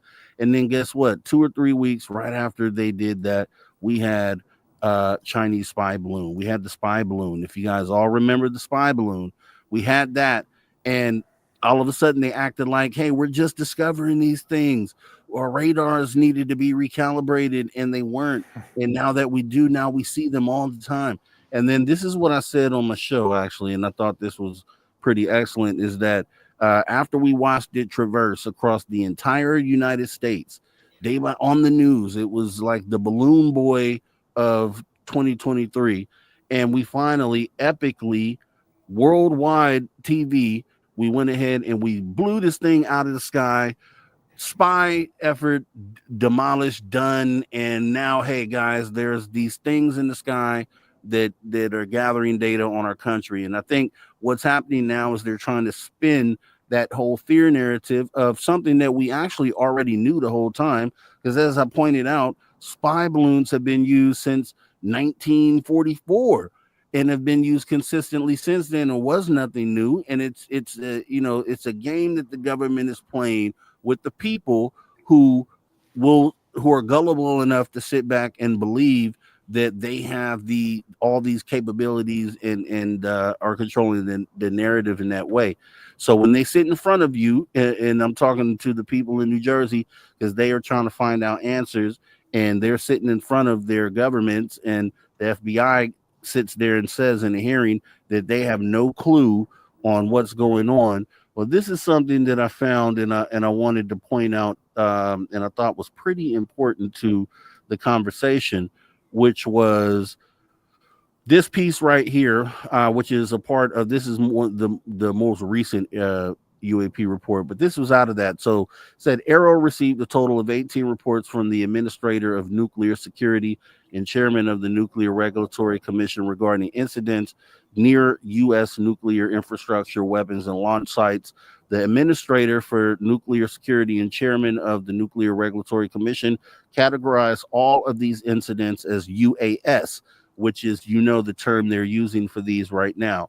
Now, they stated 10 of the reported UAS flew over protected areas for a duration of less than 5 minutes. 2 instances involved longer flight times of 53 minutes and 1 hour and 57 minutes, respectively. Flight duration is unknown for the remaining 6 cases. Bullet point 2 says 16 cases involved only 1 UAS, while the remaining 2 cases each reported 2 UAS involved in the event. In one instance, the UAS entered and departed the protected area twice. So this sounds familiar, right? Because that's what's happening right now. On-site security observed UAS in at least half of the UAS cases. On August 3rd, 2023, long time ago, the D.C. Cook nuclear power plant security recovered a crashed UAS that was given to Berrien County, Michigan local law enforcement. Arrow has no further information about the crash. And during October 10th through 15th, 2023, USPER, or USPER, formerly known as USPER Babcock and Wilson Nuclear Energy Fuel Cycle Facility in Lynchburg, Virginia, observed UAS flyovers for 6 consecutive nights. Only 1 UAS system was spotted in each occurrence, and there was no data on estimated flight duration for each occurrence. This is the same thing that's happening right now. So for the government, and this is reported in Arrow, and obviously this is in relation to the UFO report and reports of anomalous activity. So what I'm trying to say is that we have a crashed UAS in Berrien County, Michigan, right here. The new D.C. Cook nuclear power plant security recovered a crashed UAS that was given to Berrien County, Michigan local law enforcement. So if they wanted to know where these things, what these things are, or if anyone wanted to know, there's a lead for you right there. Go to Berrien County, Michigan local law enforcement and ask them to see this crash UAS, because the characteristics of what these things were doing in this instance that they caught in the UAP report is the same thing that we're seeing right now. So your government knows exactly what's going on. And the link right here is that this is in a report in regards to UFOs. So I think there's a link there, and I think there's a reason to consider that this is more than just your government's black project or an adversary, which, by the way, an adversary off the coast, off of any of these coasts. We have fast attack submarines off of every coast of the United States. They know where every adversarial sub is located, period. They know where they're at. We have fast attack submarines below the surface of the ocean. We have warships above the ocean. So you, for a minute, don't believe that when the senator talks about 50 of these things coming off the ocean, that they're being released from some ship out there, because we have, and let's go here, the adversaries also have access to spy satellites that have the ability to look down and see where these things are going to or coming from. So if they were coming from the military, the adversaries would know that almost instantaneously. There would be no question, especially when they could time their watches by the time that these things come out. So too many things that point to not man-made, that point to not any military. And you have a link right here in the UAP report that ties to these are probably tied to UFOs and something very anomalous, which would make sense in the reason why there's nothing to say when you ask them what these things are, because they may not even know the full totality of what UFOs are. So wanted to show that real quick and get your opinions on that data right there. Go ahead, Gerald. Well, you brought up quite a few things during this whole thing. First of all, we have during World War II, we know that the Japanese sent over balloons with candles on them to try to set our forests on fire. And some of them actually they succeeded, to try to create turmoil in the U.S. Yep. So the Chinese balloon does not surprise me that it went all the way across. Now, the inaction or the inept government on how they handled it, I guess I shouldn't be surprised by that either, even though I am. But the UAP, the UFO, the UAS, the USO, I mean, every time something happens, they just change the anagram or the letters for it. So don't be surprised if you're going to see reports about these drones or this come into another field, because then they can say, okay, we're only concentrating on this. UASs right now. We're not doing UAPs. We're not doing UFOs. All those don't count. You gotta do something else with that. We're looking at only these incidents from this date forward. Well, don't be surprised if we're going to have another slang or a term for this, so the government can say, okay, we're not doing UAPs no more. We're only doing these drones or this from this forward. What do you think, Brown Dwarf? I mean, there's obviously a link, because the behavior listed, and I know Arrow's probably kicking themselves in the butt right now, saying, man, hopefully nobody discovers that tidbit, because it definitely describes the behavior of the things that we're seeing right now. And it's obviously in relation to reports of anomalous activity in UFOs and nuclear installations. What is your take on that data? Yeah, you got to excuse. I got fireworks going off on the background here, but yeah, I think yeah, it could go both ways. Because we do know that most of us believe that there is some sort of ETs out there, and so it could be that they are showing themselves, and in this form of drone, that could be kind of a way of easing in their presence, and the government knowing that they're not a threat. You could go back maybe to the Eisenhower situation, and maybe they did make a treaty and know that some of these beings were going to be showing up, and yeah, so that they know that there isn't a threat, but yet they got to play it off and say that they don't know what's going on, to, once again, like I said earlier, to try to just keep control of things. Because I think if they make their presence completely known, it will throw the world upside down. I think a lot of things will happen and be disrupted, and I feel like that they can't have that go on right now at this moment, but they could ease it in. So they'll keep telling us that they don't know, and here we are. Yeah, and how about you? You want to respond to that as well, John? All this data seems to be connected. They put this in Yeah. this report way before this even happened. What are we looking at? Well, my one of my thoughts I had when I looked at that document, I saw 4 bullet points, and I thought there could be a 5th one about Langley in December of 2023, and there could be a 6th one from the base commander of the Picatinny Arsenal, drafted yesterday, because the behavior is the same. It's just a matter of where it's occurring. And I think Gerald is right. It's a sleight of hand. It's a shell game with the acronyms. And the other thing I think is that, a lot of people are sort of what maybe people like us would say they're in the dark or in denial or whatever however you want to say it, but they're non-believers or whatever. I'm not convinced that now is the right time for people like that to get a huge dose of reality. I would rather people get their bubble burst in a more calm environment, because it's an easier pill to swallow when things are calm and you get your paradigm shifted and your world gets turned on its ear. It's a tougher pill to swallow when you have to go through some sort of intellectual, shake up like that, when you're in the midst of something like drones over your head, or people saying the drones are spraying things now and they're messing up the radio frequencies, and there's a slow panic starting to develop. I would prefer it if the uninitiated stay uninitiated, and then we can bring them up to speed when things are more calm.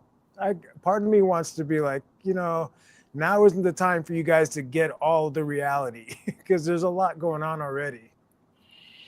Yeah, and here's, and I keep seeing the nuclear thing come up that people are, and I think that would be irresponsible to perpetuate a narrative of a nuclear weapon being loose, a terrorist nuclear weapon being loose in the United States of America, because we don't have anything to substantiate that.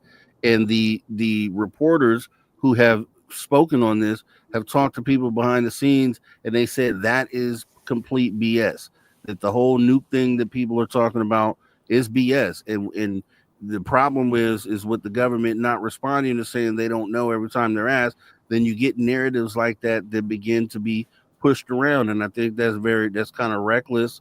And then now, if you really want to cause chaos and panic, and have the citizens in a state of fear, then that's the thing that you would say. And I don't, unless you can point to some evidence that says that, and then I don't think that that's something that we should be putting out there. But the people who would know, or would be able to talk to the people who would know if that's the case, have come out and said that there is no drone searching for nuclear weapons, and so that's not a thing. And then also, apparently there was something that was being said where these were Russian gangs that were working on behalf of Russia, and that ended up being not true as well. As well as the Iranian ship off the coast, off the East Coast. So Mothership. the mothership. And that's the thing. I mean, that's when you have people that put that sort of narrative out there and it's unsubstantiated, there is no logic to that. Then that's where we start getting in trouble, and it's just a disservice to really finding out what's going on. It's just a distraction, a detour that has no basis behind the words even being said. And I just want to make sure that that's said, because there is no way that I'm going to sit back and watch people spread a nuclear narrative, and there's been no clues or anything that points to that. Unless you know someone behind the scenes, then you let me know, and then we'll talk about it. I want to throw one thing out there, and it's an analogy, but it's ironic, because of all the governments to understand the concepts that we're talking about right now, and the one you just touched on, it's this government. Because what you're saying is, in a vacuum, in an information vacuum, other things are going to come in, right? And then you get misinformation, and you get conspiracies and all these weird things. It's that silence that allows for that to seep in. And it's the same conceptually, it's the same thing when we go into another country and depose their leader. If we don't replace that leader with a puppet government and control it, there's a void. And then the rebels come in, and then all hell breaks loose. So we don't have, traditionally, our government will go in and depose a leader, and we don't just wipe out the leader and then bail and leave a vacuum. We don't leave a leadership vacuum. We deal with the vacuum we created. But in this scenario, this same government, which knows that very well, is just going radio silent. And then it's allowing for these oddball narratives to come up, like, Iranian motherships. And it's like they need somebody to speak up and fill the void. They do, because then you have, like I said, the fear mongering is not, if you have basis, you have logic, take me down that path. Show me how nuclear weapons could be involved in this, if you have that. But if you don't, then we could say anything. We could say they're here because there's an asteroid coming. Does that mean that it's true? It could be possible. There's space up there. There's asteroids up there. But that would be perpetuating a fear narrative, and it's just irresponsible to do so. And I don't care what anybody says about that, because it's true. So let's be this show. We did this show to be responsible and to try to figure out exactly what is going on by using logic and not just taking ideas or things that pop up in your mind. We need to have, if you're going to make a statement and then show how you came to that conclusion. That's what a productive conversation does, and how we're able to move forward and move the needle. And that's what I'll say on that. Yeah, go ahead, Brown Door. And yeah, excuse me, Rob G. And one thing I've learned, in this lifetime is that when events like this happen, where I'm sure it's a world, the world knows about what's happening here. Is that what I've learned to question myself? What else is going on? So when this is happening in your face, usually there's something else happening in the background. So, I just want to put that out there and think of, there's a bunch of stuff going on in the world, but yeah, what is standing out right now? What is, what else is happening? Yeah, and like I said, I have compassion for everybody out there because when you're left with that void, like we talked about, I mean, you can only sit up and just think of things. That's all you could do. You don't have any way to get answers, which is why we're doing this show, is to at least try to have a place where we could talk it through and kind of make some sense about theories on why something would be happening or not be happening. But with that being said, I know there was something else that I wanted to get here, and it had to do with so the adversarial piece. I think this whole spy situation, the espionage, would tip the hand on either side for whether the U.S. or the adversaries, because we both have spies out there that would be able to whisper something is going on the other side. And I just don't feel like the adversarial aspect is there's enough there to back that up, especially with the spy satellites. And let's see, I did have we talked about the war. Now here's an important thing, and I did bring this up on the other show. When we talk about these things coming from the water, that's an important thing to touch real quick, because we know of USOs, and we know in 2021, and actually I think I have the clip here. So in 2021, October 2nd, the USS Connecticut fast attack submarine struck an unknown object, happened to be in the South China Sea, where 11 sailors were injured. They reported that the object was unknown, was not unmapped terrain, and that it was not another submarine that they struck, but they struck some object beneath the ocean. And so that may be something to look into or try to figure out why, what that could have been. Let's go down that rabbit hole. And I think we'll start finding some of those answers.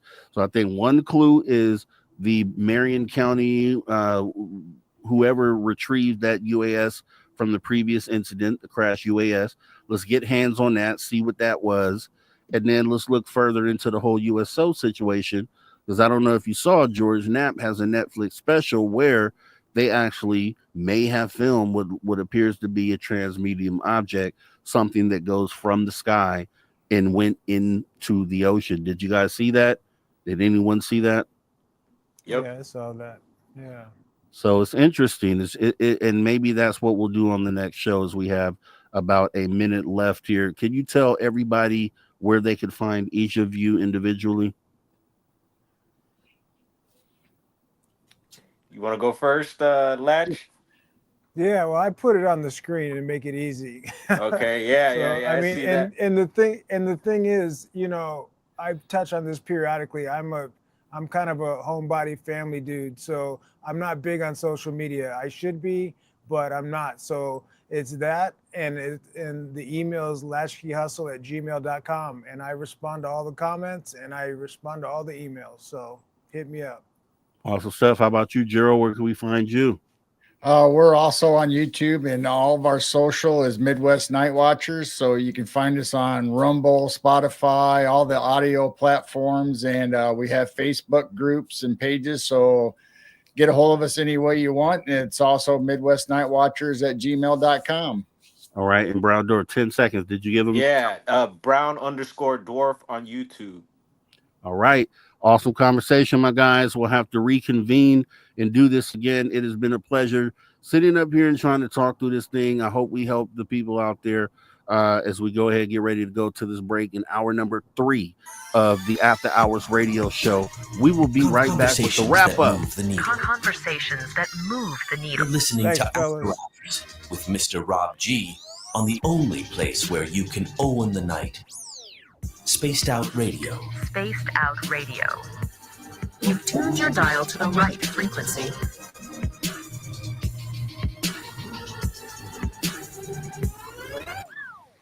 All right, we're clear. Thanks, fellas. Talk to you guys soon. All right. All right.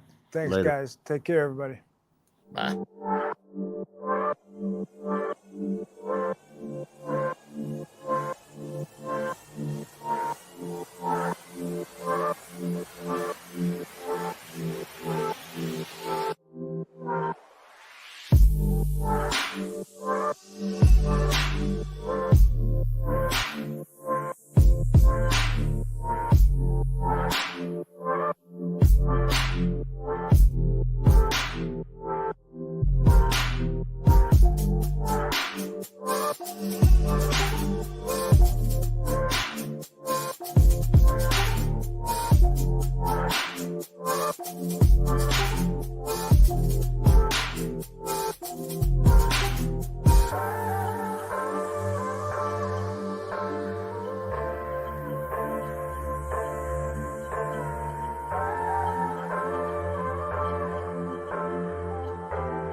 All right, welcome back to Spaced Out Radio after hour number 3 with me, your host, Mr. Rob G, as we are going to go ahead and get into some of that Steve Stockton right after we come back from radio. About 10 seconds here. Here we go.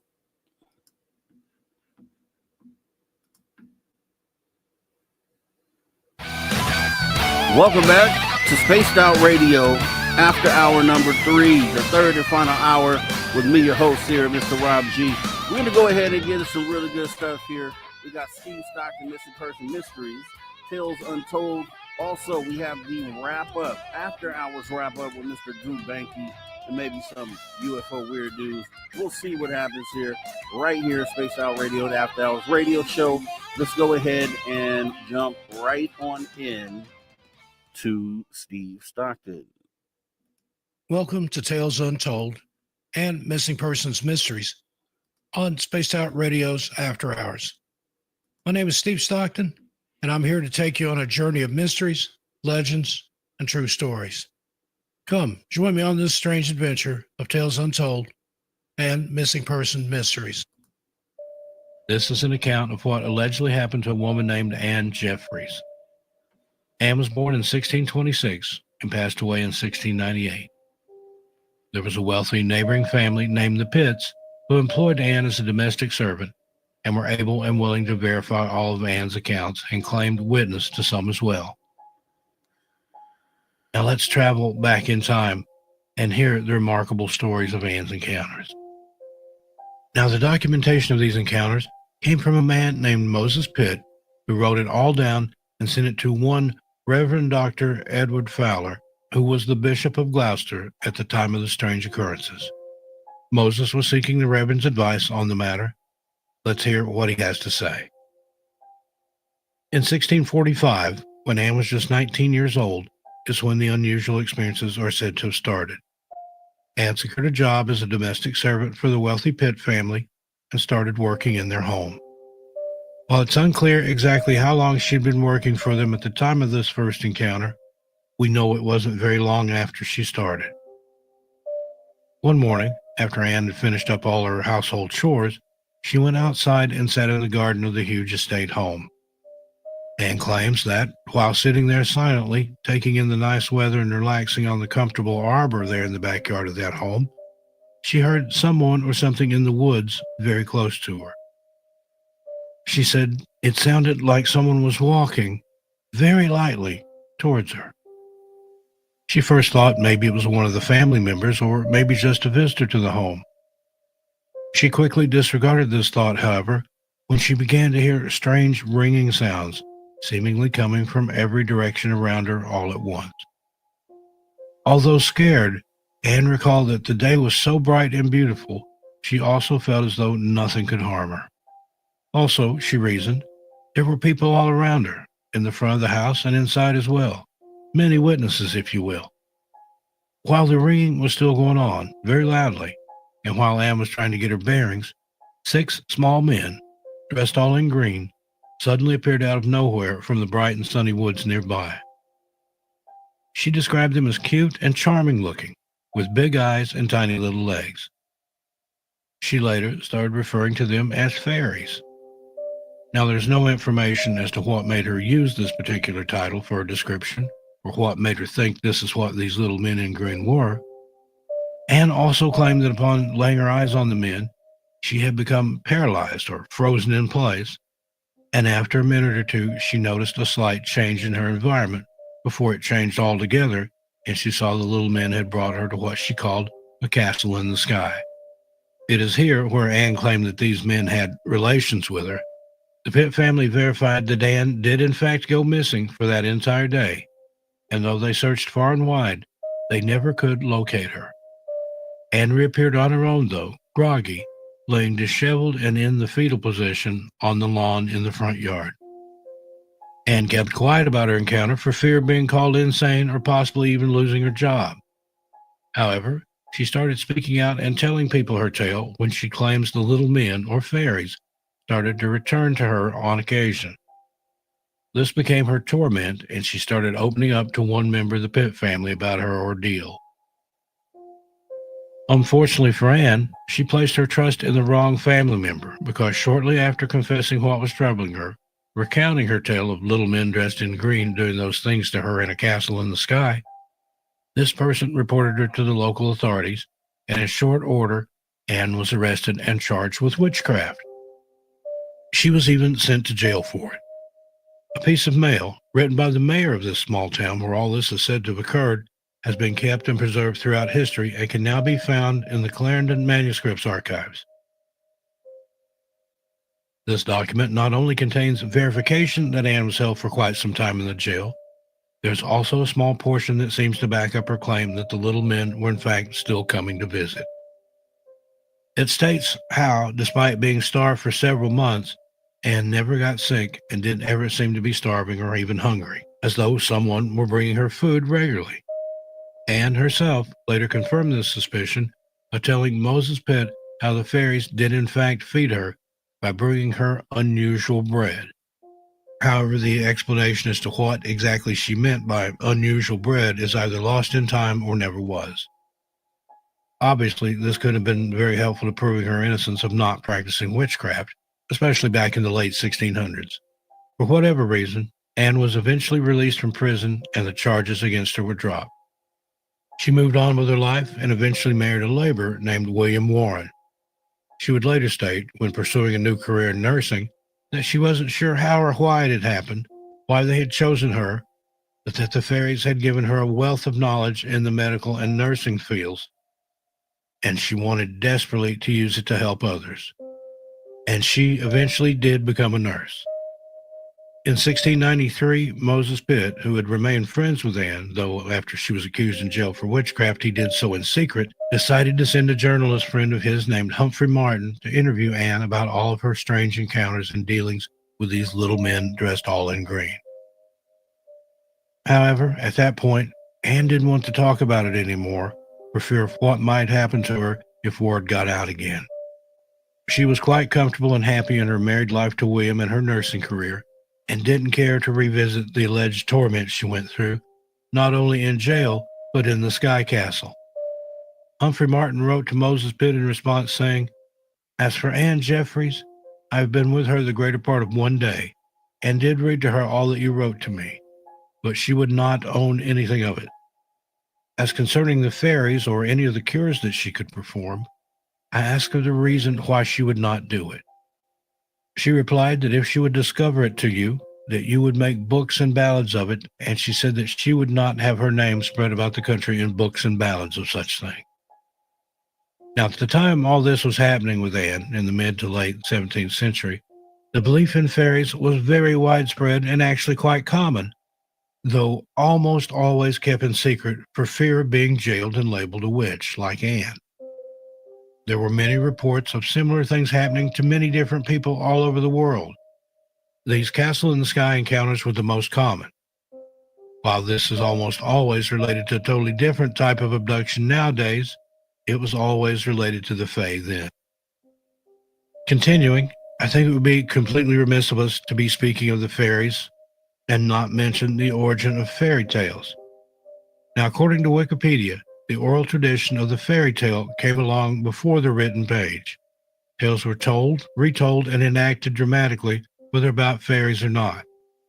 These tales were then told and passed down from generation to generation. Mystical and magical happenings and beings seem to be more a part of the fairy tale itself than actual fairies being included in such stories. The first written collections which attempted to preserve not only the theme and characters told in such tales were by the Brothers Grimm. While they had to later rewrite all the tales to make them more acceptable and also more profitable, due to the original content having mostly sexual overtones and not being child-friendly at all, any kind of talking animal, grotesque goblin, troll, beast, or monster can be considered a fairy tale. Also, tales of warning, meant to keep young children in line by telling of strange and horrible and unfortunate things that have allegedly happened to other children who, for instance, didn't eat their vegetables or clean their rooms. Those kids who didn't brush their teeth and told lies. There's always a lesson to be learned in these tales. Take them for what they're worth to you. While this is just the beginning of the vast information about a few different tales and legends of fairies, we've only begun to scratch the surface. Now, I'll leave you with some lesser known information that may be helpful should you ever encounter one or maybe even a few of these little people. Know that while the above stories seem to show a more benevolent side to these fairy legends, which in modern times have been Disneyfied, they are often known to be much more evil and complicated to pin down from one country to another in real life. All right, Steve Stockton tells Untold Mr. Person Mysteries. Totally awesome. Love having Steve Stockton as a part of this show. He does have a YouTube channel, and make sure you guys go over there because he has a bunch of awesome tales untold and Mr. Person Mysteries. We're going to go ahead and get ready to jump into our after hours wrap up. And you know who we do that with. We do that with only one guy here, and that would be your main man, True Bank. Irredeemable monster! Come here, I'm gonna eat you!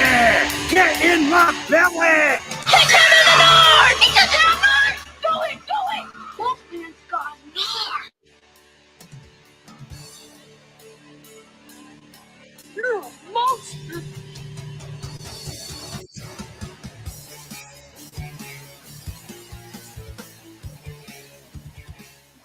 Drew Banky, and After Hours Wrap Up. Thank you for coming in like you always do. And I know it's going to be awesome tonight. We talk more drones. You were on the panel last week, Dave Scott, Science Bob, everybody. We this was all becoming a thing. It's still going on, Drew Banky. It's still freaking going on. And we had an awesome conversation tonight. What is your thoughts about this? How do you feel about this? First and foremost, what's going up, brother? Good to be here. Been busy, man. I have been doing interview after interview about drones, and I'm still getting messages. I got interviews to set up to do about drones. So been talking about for a week straight ever since we talked about it last Sunday. Crazy. Man, I'm a what if guy. I am a what if guy. What if this is the one of the most historic events in all of human history? I'm feeling that way, Drew. And here's the thing, and this is why and I'm glad you started with that, because I get to say how I started this drone thing with just the stories, because they didn't show images. It was just, hey, there was last year these drones that incurred over Langley. So starting there, I had my skeptic hat on, and I said, hey, those are likely regular drones, and they're doing it for this other reason. But yes, sir, as more time has gone on, and the fact that, just like you said, you've been talking about this for the last week, doing all these interviews, and we keep covering it here, and it's because it may be the first day of the most momentous time in humanity's history. It literally, and I messaged somebody and just said that, because you don't want to jump the gun. Obviously, we want to see how this plays out, which we've done. Sure. And you're running out of answers, man. Man, I was on Shift Happens last night on a panel. It was their 8th anniversary and I was on there for 3 hours and we talked about it. But there's one video that I don't know if it's still out there or not, and hopefully someone in the chat has seen it, or maybe you've seen it, Rob. But it's the one that's like it's an orb, and they're videotaping it, and as they're videotaping it, the orb becomes like a liquid metal in the sky, and it reforms into a jet.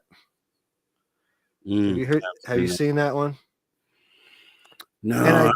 And I just seen that 5 minutes before. This is another video that I just seen right as we was starting right at the beginning of hour 3, as we was waiting to come on air. I was looking at a video, and it's from the ISS video, and it was a live feed from the ISS, and they cut the video halfway through, but there was 3 crafts that were flying past the ISS. They are always cutting off the camera on the ISS, and they never They always say it's because of some other thing, and that's a whole nother show. We could Yeah. really literally do a show about the ISS and NASA's cameras, literally. But just looking at this, here's the problem I'm having, and still being guarded on things that are happening right now, because since it's gone on so long, then you have other individuals out there like, hey, let me put my drone up and let me dress it up and make it look weird and put my drone up there. Or hey, you know what would be funny if we go ahead and edit a video and make it seem like this thing morphs from a ball into a plane, because some people are thinking that these things are, and that's the sort of moment we're in now, where because it isn't fresh anymore, now all the ideas are coming out. Now it's like you got the copycat people. Yeah. Because I'll tell you what, right before I walked in here today, and I'm gonna still sit on this, but I showed the image, and I'll bring it up here on the screen now. It's just essentially a drone that was literally across the street. Now, what did bring my attention to it is someone was screaming. So there was a lady that screamed, and I looked down that way. It got my attention, and just so happened that a police officer was right there. So I didn't see the drone at first. I'm just like, oh, it's trouble down there. I don't know what's going on.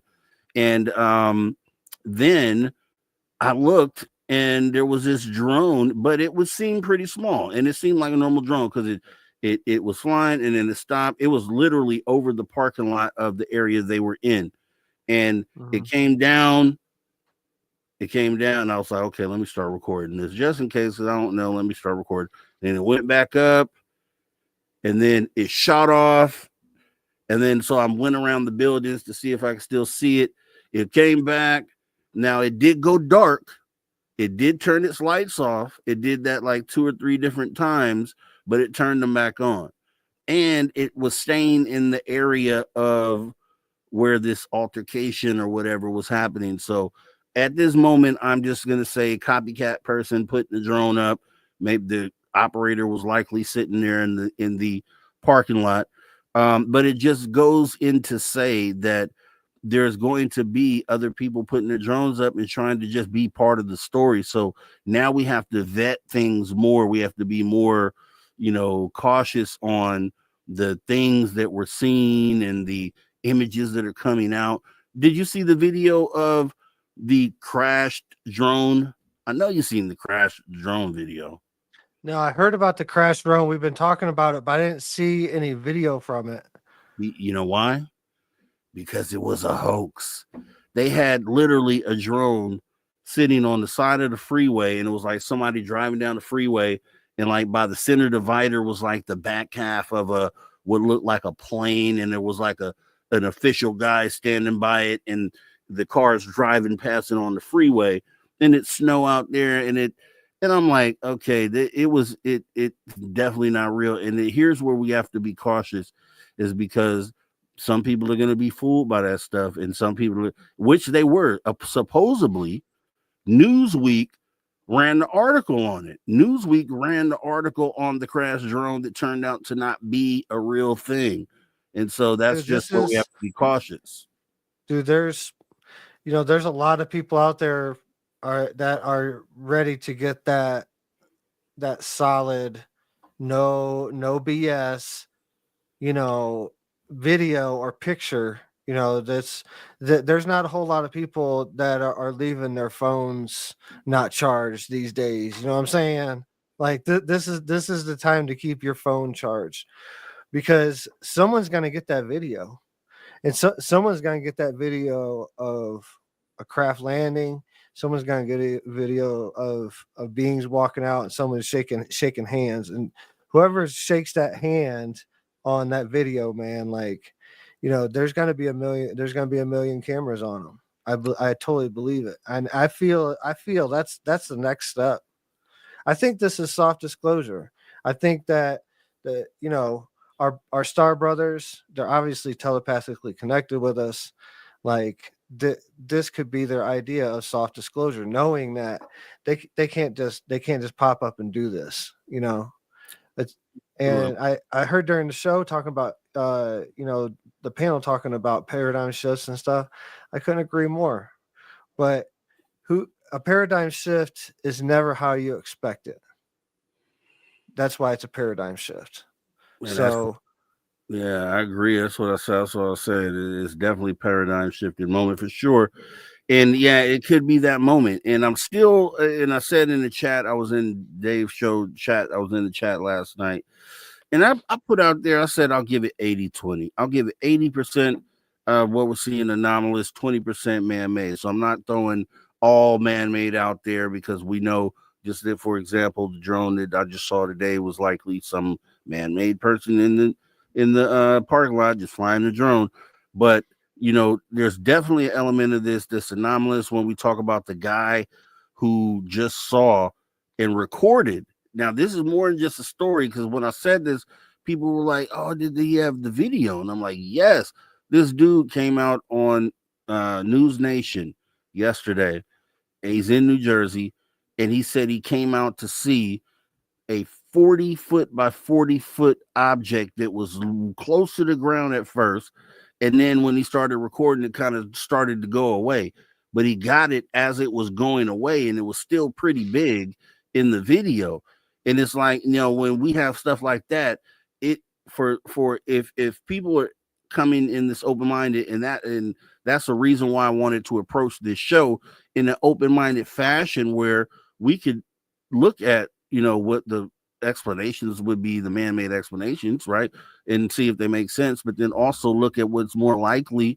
And when you see things like the 40-foot object that's like glowing and stuff, it just ties directly to the anomalous stuff that we're seeing as far as related to the UFO subject, man. And you just might be right. This may be day one of that time. I emailed someone and said, a person who promised to come back on my show, a skeptic, who said, I got him to agree, if this turns out to be real, this was like a year and a half ago, that doesn't believe in UFOs. I'm like, okay, if one day this comes out that this is real, you're going to come back on the show. He totally agreed.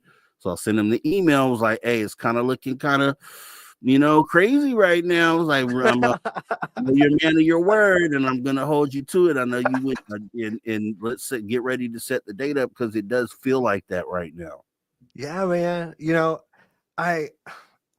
It's surreal to go back and listen to interviews, especially now that I've been doing interviews for a while, and I can go back like years back and like listen to things I talk about now. Like I said, like in that interview on Curious Chimps podcast, you can look it up on YouTube. It was just over 4 years ago. I said that somewhere in between the election, or right before right after the election, but I was like 4 years off. But there was going to be a mass contact event, and like I was listening, I was cleaning up the office and reorganizing the office, so I was listening to the panel, and they were talking about just that who knows what it's supposed to look like. We have this pinhole idea that mass contact event where they're going to land on the South Lawn, Biden's going to come walking out and saying, they're real, and this is them, and we're going to start integrating. But that's how most people look at it. They look at it's going to be connected to the government. Like, who's to say that this might not be the beginning of the integration of our intergalactic family to our human race. And it's a family reunion, if this is from outer space, this is the most historic event in human history. Yeah, and I'm with you there. And I still want to hold some reservation, right? Because I say 20%, I still want to hold it. We need them to step out of the ship. We need them to do the landing moment. Or we need to have somebody come forward. So you guys don't go anywhere. This has been an awesome show tonight. We're going to continue on with the After Hours wrap up. My guy Drew Banke right here on Spaced Out Radio, the After Hours Radio Show. Don't go anywhere.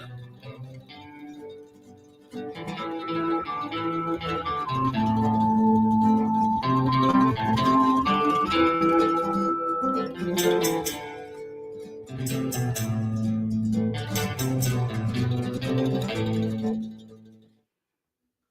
right, we are crystal clear. And Scott Rosen saying they have propellers, aliens using Earth tech. That's and so couple things there, Scott. If there are propellers, I haven't seen evidence of them. I think I've heard like the sound, which you could consider that to be the sound of a propeller, but I haven't seen any actual propellers, so I can't say anything to that. But if there are some of these things with actual propellers on them, no, not alien tech. I wouldn't say that would be. I would definitely say at that point, if there was something with a propeller on it, then it was likely up there to observe the other things. The same way they are trying to send up drones right now, police drones, to look at what these things are. It's the same thing. So once you put a regular drone up there in the sky, you're going to have something up there with the propeller, and it's likely part of what we're seeing. Just logically thinking and talking this thing out. Yeah. So two things. It could be a mimic, you know, if you're advanced technology, like, and you're trying to soft disclosure, or you're trying to see a reaction, like you could, you can, if you're an advanced spaceship, you can make propellers just so people, have that question. You got to understand, if this is integration, this is going to be a really hard thing for a lot of people to take.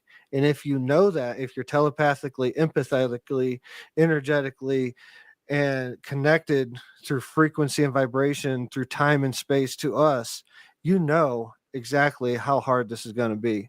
So maybe the propellers just give us a little bit of what if, so we can kind of try to ease into this in our mind, so we all don't go crazy.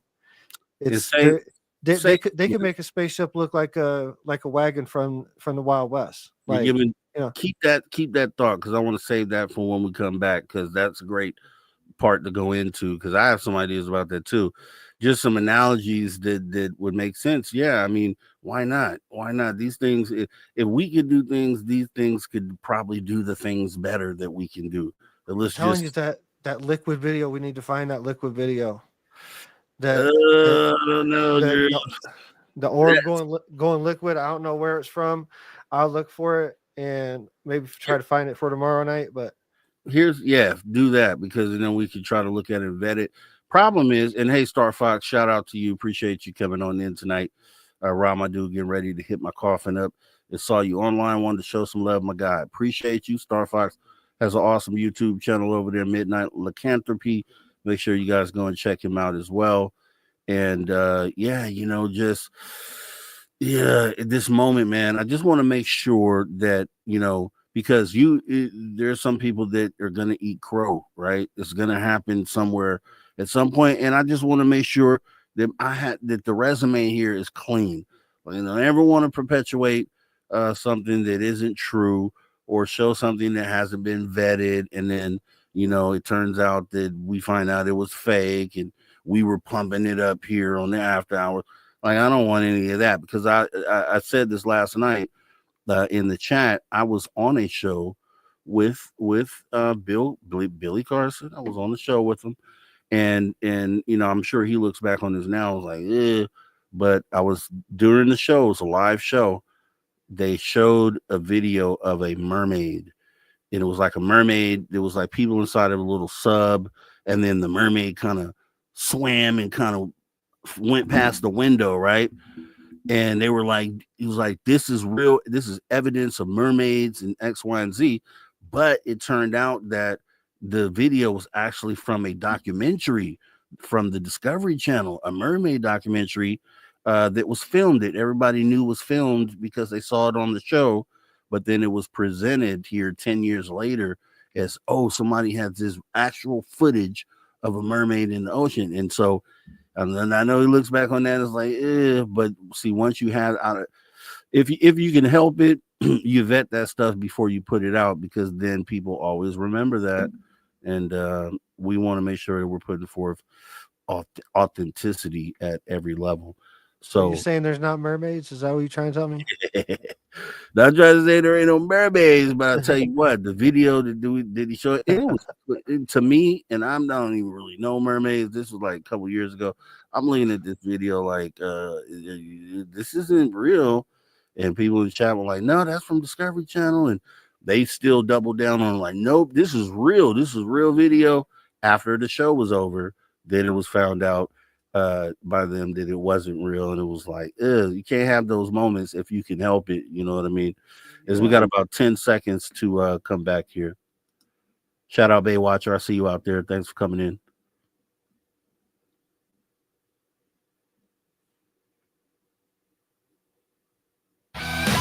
All right, everybody, welcome back to Spaced Out Radio. We're in the third hour of the After Hours radio show. That means we're almost done here. We have about 20 minutes left. We got our guy Drew Banky right here with the After Hours wrap up. Awesome show today. If you missed any of the show, hop in archives. They're absolutely free. YouTube.com/@spacedoutradio, where you can catch up on everything you missed. As we get back into the conversation, wrapping up the previous 2 hours that we had with the panel, and this crazy drone situation is going on because there's, as the title says in the show, there's more drones, there's awkward silence, and there's no transparency. And, based on some of the evidence that are put forward, there's still things to look into, and maybe that's something we can do is going forward is looking into that crashed object that Aero States was turned over to a law enforcement agency. So there may be an example of what one of these things are retrieved by this law enforcement agency. So we'll look into that. Hopefully somebody else out there does too, because that could immediately tell everybody what's going on here. And it makes, looking at back when the Chinese balloon thing happened, there were a few objects that were shot down in the Yukon out in Canada that they never showed. They just said they shot them down. They never showed the wreckage, and those could be related to this. So with that being said, we're going back into the conversation where over the break, we were talking about the fact that, because these things make sound doesn't necessarily mean that there's something that's man-made. The narrative goes for a lot of people within ufology, which I don't agree with, is that UFOs just don't make any sound at all, or any of this tech that aliens have just is silent. And we have Lonnie Zamora, who said when the craft that he saw the aliens in the field, they got in, and as it raised up, kind of make this buzzing or humming sound, which is what a lot of people say, like bees, bumblebees is kind of the thing that they say. So these things do make sound. What do you think about that, Drew? Yeah, they can make sound. I've heard both. I've heard extreme silence when they're around. Like the incident in 2019 by during contact in the desert that I spoke about. That was extreme silence. But I've also heard ones around in the valley around here, incidences that I've had that, are not planes, not helicopters or anything like that. And they do make a sound. They do make some type of hum. It's like almost like a tinnitus hum. Like sometimes it's not even external. You almost hear it internal. Like and that's when I think they get really close. Like when they get really super close, that's when you hear them. I think when they're far away, you don't hear them. I think that's kind of the difference of it. And I think what you're hearing or what you're perceiving you're hearing, you're actually picking up on like the energy, whatever.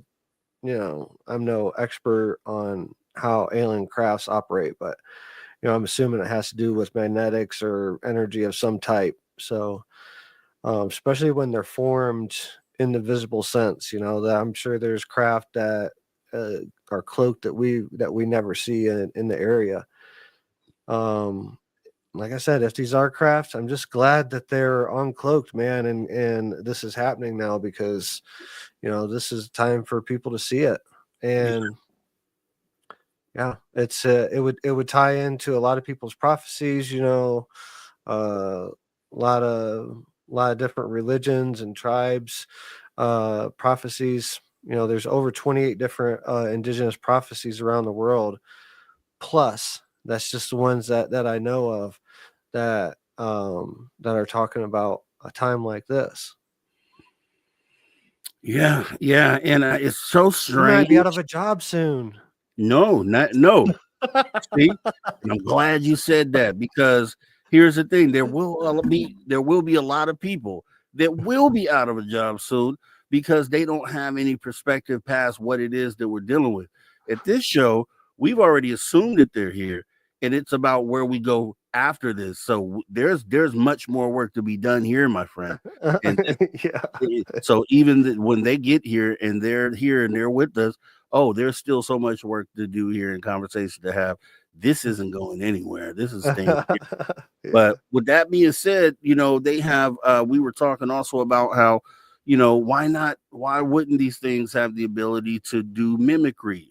I've talked about biomimicry on the show before because of the craft that we do see in the sky, and because they do appear to do things like fly in a V formation like birds do. So what's imitating what? We know it's anomalous, but it's flying in a V shape, in a V formation. We see birds that do that too. So are they copying the birds, or is it just the natural thing that happens within nature? But then you were pointing towards, why not? Why couldn't they, mimic what they see in the sky with your drones? And Yeah. I agree with that, because I've always said the flashing lights, a lot of people try to put a standard on the fact that these anomalous things have flashing lights. And I say right now, light is constant across the universe. From this end to the other end of the universe, light is a common thing. That light, fire is another common thing. And so why is there a world where something that is more intelligent than us can copy what we do? Babies copy what adults do all the time. They see an adult do the hand motion or do something, a baby will sit there until they learn it, and then all of a sudden they're doing the same thing. So why couldn't something that is more advanced than us say, okay, I'm in their sky, this is what these other things are doing. If I kind of don't want to stand out too much, maybe I'll blink my lights in the same pattern. It's not a difficult pattern to blink. Yeah. And we've seen, and historically, I wish I had the clip, and maybe I'll show it tomorrow, but there was a clip from 1962 where a guy in England was walking around asking people if they believed that there were people on other planets, if there was life on other planets. And one person was like, yeah, because I've seen one of these saucers. And he asked him, what did it look like?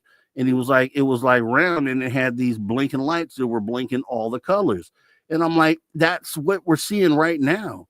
We're seeing the lights blinking all the colors. You know what I mean? And it's the descriptions and the accounts have been the same over all time. And this is just current day. So we have other things that can also do those things. So now it's like, oh, maybe it's a drone, or it could be this other thing that we have now in this advanced age. But it's historically in 62, we definitely didn't have that. And the gentleman that was in there was describing exactly the same thing we're seeing. So just too many things pointing towards this not being something that potentially is from here. I won't put my stamp on it all the way, but it really feels like that. Yeah. I hope so, man. I hope it is. What scares me, Rob, is that it's not off. That's not from off planet. That's what really scares me. If it's from off planet, it doesn't scare me at all. It's something that I expected, been looking forward to. We've all been, everyone in the chat has been waiting on this moment. So why not celebrate it? But the thing to really worry about is if it's not, and then a whole slew of other questions come up. Because if it's from off planet, there's no reason even to question it. The time is here. We need to embrace it, and and just walk in faith that they are gonna be.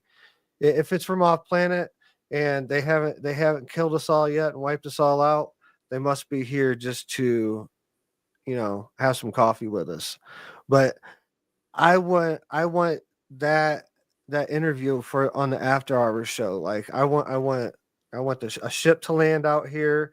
I want a Gray to come up here, and we'll have them right here on the after hours in the very first podcast, of a Gray on live podcast television radio. So let's do it right here on SOR, man. I'm telling you, look, I'm ready to go live at any moment. I'm just waiting for the things to get here. We talked about all the different states that these things have shown up in. I'm waiting for the moment where we have that weird thing, because there recently, actually, I think this was just reported today, that they had a mysterious car-sized drone spotted in the night sky above San Diego County. So, like I was saying, when we have sightings in the middle of the United States, like Colorado, or some inland state where you have to go through multiple states to get to the state, then if these are drones traveling, prosaic drones traveling on a straight travel line, then they're going to be seen in every state that they go past to get to the state they were seen in, right? So I'm waiting for this window during a live show just to light up, it may happen, because they said Colorado is already on the list. So there's already been something seen. I haven't seen anything here, but I've been spending a lot of time in the studio talking about drones. So I might have not seen something because I've been in here staring at a screen. But whatever, I'm invested in the cause. But talking about the incidents, there's a few videos out there where it seems to interfere or interact with one. There's one video out there where it's interacting with the radio. There's a drone interacting with the radio and someone films it. There's another one where a drone is going over and a car is not turned on or anything, and the light starts flashing and all this stuff. I mean, if those are, I don't know if those are vetted or anything, I'm just, there's so many videos out there. It's really hard to tell at this point. And that was a good point during the panel that was brought up. Maybe this is flooding of, maybe there's actual events like mixed into this, but the powers to be, Space Force or whatever, is flooding the skies to try to confuse us, to leave us in a state of confusion. And that's ultimately what's happening right now. We're all, all the podcasts are having drone panels all the time, just trying to figure this out, and hash it all out. Space Force just moved here to Cheyenne Mountain, which is NORAD, which is also NORAD Command. I heard you guys talking about NORAD Command in the panel. They're getting ready to track Santa. That's a big thing that they do. But also they're also sharing Cheyenne Mountain with Space Force Command now. So yeah. And it's like I said, the problem is that we just have to think about the things that happened initially, because once again, the data is being flooded with people's new thoughts and new theories, and then fake videos and fake images and hoaxes because they sent their own drones up. So now we're getting into that space of where it is definitely going to become oversaturated and overclouded with things that we're going to have to now stop and vet. But I think the truest things are the things that we initially looked into or had happened. Yeah, go ahead. Someone's saying Breckenridge in the chat room. That's where the videos were coming. 10,000 witnesses, daytime news and police presence, everything. I have to look into that for sure. So Breckenridge, California. Yeah, that's north of us, so up by closer to Denver. Yeah, I don't know when that was, if they're talking about now or historically, but yeah, this is where we're at with it. Like I said, I just temper expectations, don't fall all the way to one side, still keep a skeptic approach. And like I said, even through all this, I'm just looking at the data and using logic and to determine what, why something makes sense or not. Because I still, at the end of the day, feel like logic is the way to go. We had logic, before we had advanced technology. We had logic before we had science, before we had any academic anything. We had logic and common sense. And I think that's the thing still, as far as dealing with the phenomena, that is going to get us those answers. And yeah. And intuition. And Yeah, intuition, which your is own, your own BS meter. We all have it built into us. Like ultimately, there's going to be tons of, especially from continuing on. It's only going to get more and more videos released because everyone's trying to get that $1 trillion video. Really, it'd be a $1 trillion historic video.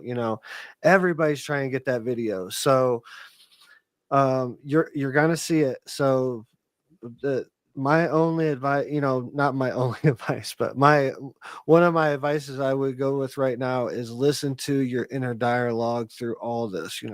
What is true to you, and be looking in the skies. Like this is this could be the moment. If everything, and really even during this conversation, I've been thinking like, okay, I gotta even trust. I've trusted my vision before, and my vision is like this, that a moment like this, and this could be what it looks like, man. I've seen a lot of lights in the sky in my vision. I've seen really open contact, and this could be the beginning. This could be the physical manifestation of those dreams and visions that I had so long ago. So, but the message overall from the spirit side is trust and surrender, breathe. Like this is the moment, like we've been praying for. This is the moment we've manifested since we were before we were even born. Each and every one of us, we were starting to manifest this. If this is the moment. right. Preface, if this is the moment, because then yes. But we'll be responsible enough to still put that sliver out there that somebody comes out and says, look, it was me and this is how I did it. And that's why I say I'm still in a space where you can show me some more data, and you can show me something that could lead me back to feeling like this isn't what we think it is. And I'm getting close. I'm getting close to committing to, I'm getting close to committing to it. But that's why I like the what ifs. What if this is the most transformative moment in human history? And that's what we got to go to bed with. That's what we got all put on a nightstand and pick up in the morning and think about. It's not if we're being invaded or anything like that. Like if it was, we'd already be vaporized. If this was the invasion of, but or they're not coming to try to enslave us or anything. But if this is, we'll see now that we don't know that, Drew Banky. We don't know when they get, if this is what it is, when they get out those craft, we don't know exactly what's going to happen after that. Now, we hope it goes well, but they are being kind of brash and brazen. If this is them, they are kind of just doing this ominous thing where they're just kind of hanging out and just showing that they could do what they want to do. So I don't know. I think the intent part of it, we just don't know if it's them, when they get out of those ships, what is going to happen next. I bet my beard on it. I bet my beard on it, bro. And I know the different layers to that comment. This guy. But I bet my beard on it that if it is interdimensional beings, we're about to start another phase, another age of humanity where we go into consciousness, age of peace. This is the golden age if this is from another planet. That's all I'm going to say. We hope so, but the super crazy movie geek says, because you're making this double down statement, if aliens enslave us, then we will sue Drew Banky. Drew Banky is the one that told us that it wasn't going to be that way. You don't need to worry. It's going to be all cool and lovey. And then they get off the ships and they enslave everybody on the planet. Suing Drew Banky. If you could even sue people once disclosure comes, maybe you can't even sue anymore. Yeah, So you ain't gonna be getting much. I'm just letting you know you ain't getting much. hey, we want that ranch, man. That beautiful place that you live in, dude. Yeah. Well, with that being said, Drew, we're going to get ready to wrap this thing up. This has been an awesome show, man. I just want to make sure that I do say a couple things here. We do, Spaced Out Radio right here 7 days a week, where you have the After Hour show, which is where you're at now, Saturdays and Sundays, 8 p.m. Pacific until 11. And then we run Monday through Friday with Dave Scott, who is the conductor of the Woo Train, 9 p.m. until midnight, Monday through Friday. So 7 days a week. Right here on this channel, you have awesome content in relation to the topic and the phenomena. But also, I do want to let everyone know that we do have a show just set up called the Definitive UFO News Show with Mr. Rob G, which is myself. You can find this over at my channel on the Social Dig, which is youtube.com/ at Mr. Rob G. So just as you see it here on the screen, at Mr. Rob G, right up here at the top. Yes, youtube.com/ at Mr. Rob G. We would love to have you come on over and hit the subscribe button. Maybe think about taking part in some of the shows like we are about to do right now. We're going over there as soon as this show ends and do what we call a late night call-in show. So you guys are all welcome to come on over and participate, maybe come on stage and talk about your experience and what you think about what's going on. That would actually be pretty awesome. So I invite everybody here to come on over to my place, youtube.com/ at Mr. Rob G, and come click the link, come up on stage and talk, and let people know how you feel about what's going on. What is your opinion? With that being said, Drew Banky, I do appreciate you, man, coming on in. We're going to go ahead and get ready to wrap this thing up, man, as we thank our panel for tonight, which would be John B., Latchkey Hustle. We have Gerald, Midwest Night Watchers. We also have our guy, Brown Dwarf, who came and stepped in. And Dr. Robert Scheib will get next time for sure as we go ahead and get ready to do this thing. We thank Steve Stockton for coming in with the Missing Person Mysteries, Tales Untold. And once again, my guy Drew Banky with the After Hours wrap up. We also want to thank the guy that you hear that's about to play right now, this guy, Ron Bumblefoot Thal, for bringing us and rocking us out each and every weekend, telling us and teaching us to never say never again, because yes, the phenomenon is real. And that means that anything and everything is possible because of that. If you love what you heard on the show tonight, go ahead, throw your horns up. We'd appreciate it. We also want to thank you, the viewer and the listener, on terrestrial radio and digital platforms from whenever and wherever you are watching from. We appreciate you tuning your frequency to Spaced Out Radio, where we do what we do best. What's that, Drew Banky? What do we do? We own the night. We own the night. This show has been copyright SOR Media Ventures Limited, Spaced Out Radio. It has been a pleasure serving you once again as your host. I am Mr. Rob G. That is Drew Banky. This is the After Hours Radio Show. And to all you space travelers out there, this isn't a goodbye nor a farewell. However, as we go off there for the night, you can best believe that we'll be back and we will talk again. Much love to everybody out there, and take care. Keep looking up. Ice sky.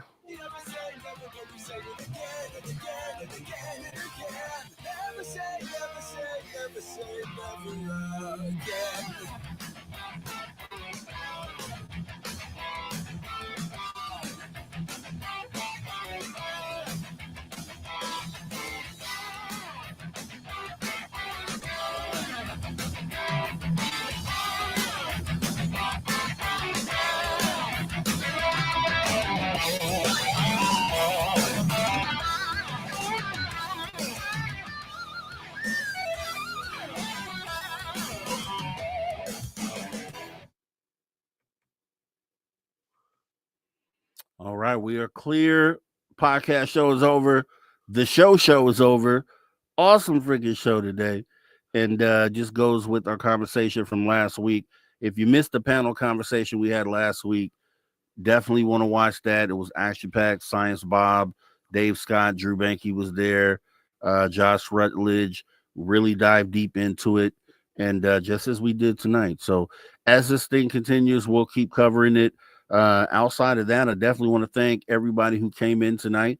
If you're watching from X, if you're watching from YouTube, wherever you're watching from, appreciate you coming on in. And we will see you over at the Social Dig, youtube.com/@MrRobG, where we'll do a late night show. You guys have a great rest of your night. Also, thank you, Richard Minnick, for your awesome super chat. Maggie M10 saying great panel and discussion. And then Ann Joanne, we appreciate you all. You guys enjoy the rest of your night. See you soon. And you guys all take care.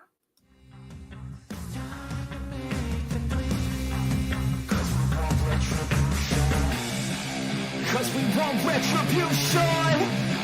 Oh yeah, we want retribution. Oh yeah, we want retribution.